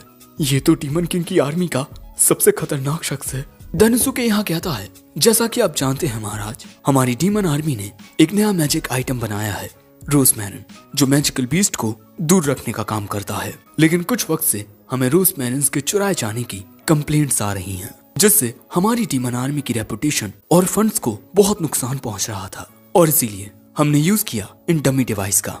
देखने पर ये बिल्कुल रोजमेरिन की तरह लगते हैं, लेकिन ये सिर्फ मामूली से पत्थर हैं जिनमें कोई ताकत नहीं है। और दोस्तों, ये बनाने के लिए देनोसुके ने मिस सिल्फिड से कहा था। देनोसुके कहता है, मैं जानता हूँ कि इन्हें बनाने में बहुत मेहनत लगेगी, लेकिन प्लीज आप ही ये कर सकती हैं, मेरी मदद कीजिए प्लीज। वो कहती है, ठीक है, पर बदले में मुझे बोल बार से केक लाकर खिलाना, क्योंकि दिमागी काम करने में शुगर यूज होती है। जिसके बाद इन्होंने देखा कि किन किन गाँवों से कंप्लेंट्स आ रही हैं, और फिर इन्होंने उन गाँवों के आसपास के गाँवों को चोरों का अगला टारगेट समझा। जिसके बाद हमने एक प्लान बनाया और डीमन आर्मी की मदद से सभी गाँवों में मैजिकल डिवाइसेस के डमीज रख दिए। लेकिन मिस्टर बुटेकेलियन, मुझे एक बात समझ नहीं आई कि आखिर आपके पास ये डमी डिवाइसेस कहाँ से आए। बुटेकेलियन समझ जाता है कि यहाँ वो फंस चुका है। किंग भी उसके सामने बैठे हुए हैं, बचकर निकलने का कोई रास्ता नहीं है।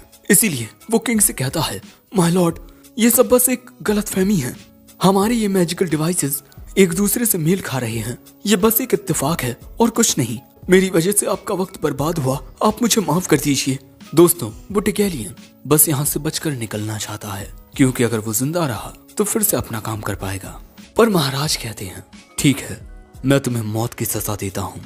जिसके बाद किंग अपने मैजिक से बुटेकेलियन को घेर लेता है, जिससे बुटेकेलियन भागकर कहीं जा ना सके। और फिर वहां आता है एक बहुत ही बड़ा क्रोकोडाइल मॉन्स्टर, और अब वो बुटेकेलियन को खाने के लिए उसकी ओर बढ़ने लगता है। बुटेकेलियन भागने की कोशिश करता है, लेकिन वो क्रोकोडाइल उसके कपड़ों को पकड़ लेता है। भागने के चक्कर में बुटेकेलियन के कपड़े फट जाते हैं, लेकिन फिर भी वो कह रहा था, मैं जीऊंगा, मरूंगा नहीं, मैं जीऊंगा, क्योंकि मैं मर नहीं सकता, अपने बच्चों के लिए मैं मर नहीं सकता। और अगले ही पल में उस क्रोकोडाइल के मुंह के पास एक धमाका होता है।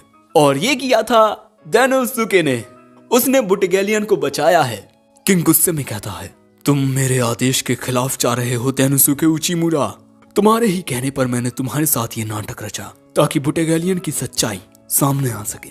फिर मैंने इसे जब मौत की सजा दी, तब तुम मेरे न्याय के बीच में क्यों आ रहे हो? क्या तुम ये नहीं जानते मेरे आदेश का उल्लंघन करने से तुम्हें क्या सजा मिल सकती है? देनोसुके कहता है, मैंने बस उस क्रोकोडाइल को रोका है, ना कि आपको महाराज। ये बात सुन किंग को गुस्सा आ जाता है और किंग के अंदर से जो इलेक्ट्रिसिटी निकल रही थी वो 2 ड्रैगन का रूप ले लेती है।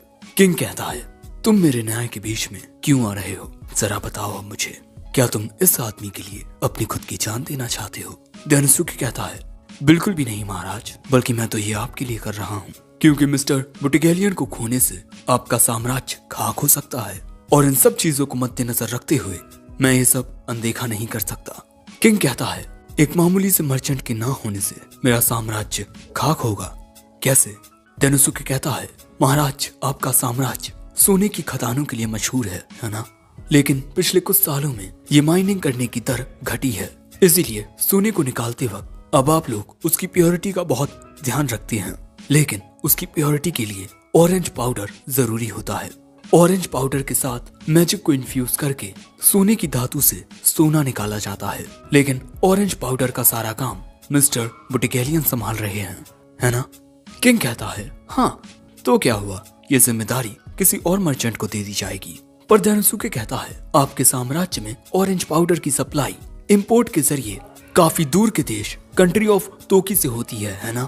लेकिन अब तोकी ऑरेंज पाउडर के एक्सपोर्टेशन पर प्रतिबंध लगा रहा है, क्योंकि ऑरेंज पाउडर कंट्री ऑफ तोकी का एक मेन सोर्स ऑफ इनकम है, इसीलिए वो हर एक काम को बहुत संभाल कर रहे हैं, और उस देश में बिजनेस करने की परमिशन सिर्फ मिस्टर बुटिगेलियन को है।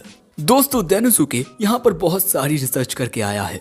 आगे डेनोसुके बताता है कि मिस्टर बुटिगेलियन साम्राज्य के उन देशों तक खाने की सप्लाई पहुंचाते हैं जो युद्ध के दौरान तहस महस हो जाती हैं, और ऐसी सिचुएशंस पर भी मिस्टर बुटिगेलियन ट्रेड करना नहीं चूकते, इसीलिए तो लोग उन्हें द मर्चेंट ऑफ डेथ कहते हैं। लेकिन इसके अलावा वो जरूरत पड़ने पर काफी सारे देशों की मदद भी करते हैं, और तोकी उन्हीं में से एक है। इसीलिए माय लॉर्ड, अगर आपने मिस्टर बुटिगेलियन को मार दिया तो इससे आपको बहुत बड़ा नुकसान होगा। ये बात सुन किंग शांत होता है और कहता है, आखिर तुम इसे बचा क्यों रहे हो? क्योंकि मेरे साम्राज्य के हालात और बुटिगेलियन की जिंदगी दोनों का ही तुमसे कोई लेना देना नहीं है। बुटिगेलियन मन में कहता है, the rampage kingdom demon army का राइवल है, यानी उनकी नजरों में तो मैं बस एक अर्चन हूँ, तब फिर भी ये आदमी मुझे क्यों बचा रहा है? पर भैया यहाँ पर डेनोसुके को रैम्पेज किंग की बात ही समझ नहीं आती। वो कहता है, अगर किसी को आपकी मदद की जरूरत है और आप उसकी मदद कर सकते हैं तो आप उसकी मदद करोगे ही ना, क्योंकि फायदा नुकसान जिंदगी इससे बढ़कर है। लेकिन क्या सिर्फ मैं ही ऐसा सोचता हूँ? आपको ऐसा नहीं लगता? लेकिन ये बात सुन रैम्पेज किंग जोर जोर से हंसने लगता है और कहता है, वाह क्या बात कही तुमने, जिंदगी फायदे और नुकसान से बढ़कर है। मजा आ गया ये सुनकर। जिसके बाद अब वहां से जाते हुए किंग कहता है, मुझे नींद आ रही है, मैं जा रहा हूँ सोने। डेनोसुके कहता है, आप बस ऐसे ही जा रहे हैं? जिसके बाद इन दोनों को ही उस हॉल से बाहर निकाल दिया जाता है। डेनोसुके कहता है, अच्छी बात है कि हम दोनों ही सुरक्षित हैं, है ना? मन में कहता है, इस आदमी की बातें सुन रैम्पेज किंग का गुस्सा हंसी में बदल गया, पर इसने मेरी मदद क्यों की? पर अगले ही पल में डेनोसुके कहता है, मिस्टर बुटिगेलियन, मैं वहां बहुत ज्यादा डर गया था, मैं अभी भी कांप रहा हूँ, क्या आप मुझे सहारा दे सकते हैं? जिसके बाद हम देखते हैं कि बुटिगेलियन डेनोसुके को वहां से लेकर जाने लगता है। तभी वहां ओलुलु आ जाती है, लेकिन ओलुलु के पीछे ये लोग डेनोसुके की ओर बढ़ रहे थे। पर फिर हमें पता चलता है कि ये असल में कुछ लड़कियां होती हैं जो बुटिगेलियन की बेटियां हैं। भाई इसकी जो बेटियां हैं ये मॉन्स्टर के जैसा, और ये इतनी प्यारी। दोस्तों, बुटिगेलियन की बेटियों को ओलुलु डेनोसुके के कहने पर यहाँ लाई है। दोस्तों, डेनोसुके ने बुटिगेलियन के बारे में रिसर्च की और उसके बारे में सब कुछ पता लगाया कि जब एक बार बुटिगेलियन तहस महस हुई जगह पर बिजनेस करने के लिए गया तो वहां मौजूद अनाथ बच्चों को उसने अपने पास रखा और उनका पालन पोषण करने लगा। और ये सब जानने के बाद डेनोसुके बुटिगेलियन को मरने नहीं दे सकता था। बुटिगेलियन मन में कहता है, मेरे बारे में सब कुछ जानकर भी इस शख्स ने मेरे लिए अपनी जान खतरे में डाली ताकि मैं अपने बच्चों से फिर से मिल सकूं। जिसके बाद वो डेनोसुके का शुक्रिया अदा करता है उसकी जान बचाने के लिए। और फिर शाम के वक्त हम देखते हैं कि डेनोसुके रोजमेरिन्स की सेल्स की जिम्मेदारी बुटिगेलियन को दे देता है। बुटिगेलियन कहता है, मैंने आपको बेवकूफ बनाया और आप मुझे इतनी बड़ी जिम्मेदारी दे रहे हैं। डेनोसुके कहता है, डीमन आर्मी में मेरी पोजीशन की वजह से मैं चारों ओर जाकर इनकी सेल्स नहीं कर सकता, इसीलिए ये सब करने के लिए मुझे एक होनहार मर्चेंट की जरूरत है। जो सुन बुटिगेलियन कहता है, शायद अब मुझे भी अपने बिजनेस करने का तरीका बदलना होगा। मैं कसम खाता हूँ कि मैं तुम्हारी उम्मीदों पर खरा उतरूंगा। जिसके बाद ये दोनों एक दूसरे के साथ हाथ मिलाते हैं। अब वहां से डेनोसुके जाने ही वाला था कि तभी बुटिगेलियन उसे बताता है, मैंने अपने एक साथी मर्चेंट के मुंह से सुना था कि डीमन ओवरलॉर्ड की टेरिटरी के गिल्ड में कुछ अजीब सी मूवमेंट्स हो रही हैं और आखिर में हमें कोई शख्स दिखाया जाता है। तो दोस्तों ये कौन है ये जानेंगे हम अगले एपिसोड में, क्योंकि ये एपिसोड यहीं खत्म हो गया। वैसे दोस्तों अगर तुम्हें हिंदी में एनिमे देखना पसंद है तो डिस्क्रिप्शन और कमेंट बॉक्स में एक लिंक है, तुम उस पर क्लिक करके हमें ज्वाइन करके अपने पसंदीदा सीरीज देख सकते हो। तो अभी जाकर हमें ज्वाइन करो और हाँ, मेरे इस चैनल को सब्सक्राइब कर दो, साथ ही मुझे इंस्टा पर भी फॉलो कर लो और चाहो तो हमारे चैनल की मेंबरशिप को भी ज्वाइन कर लो। मैं मिलता हूँ जल्दी किसी नए वीडियो में, तब तक के लिए सायोनारा।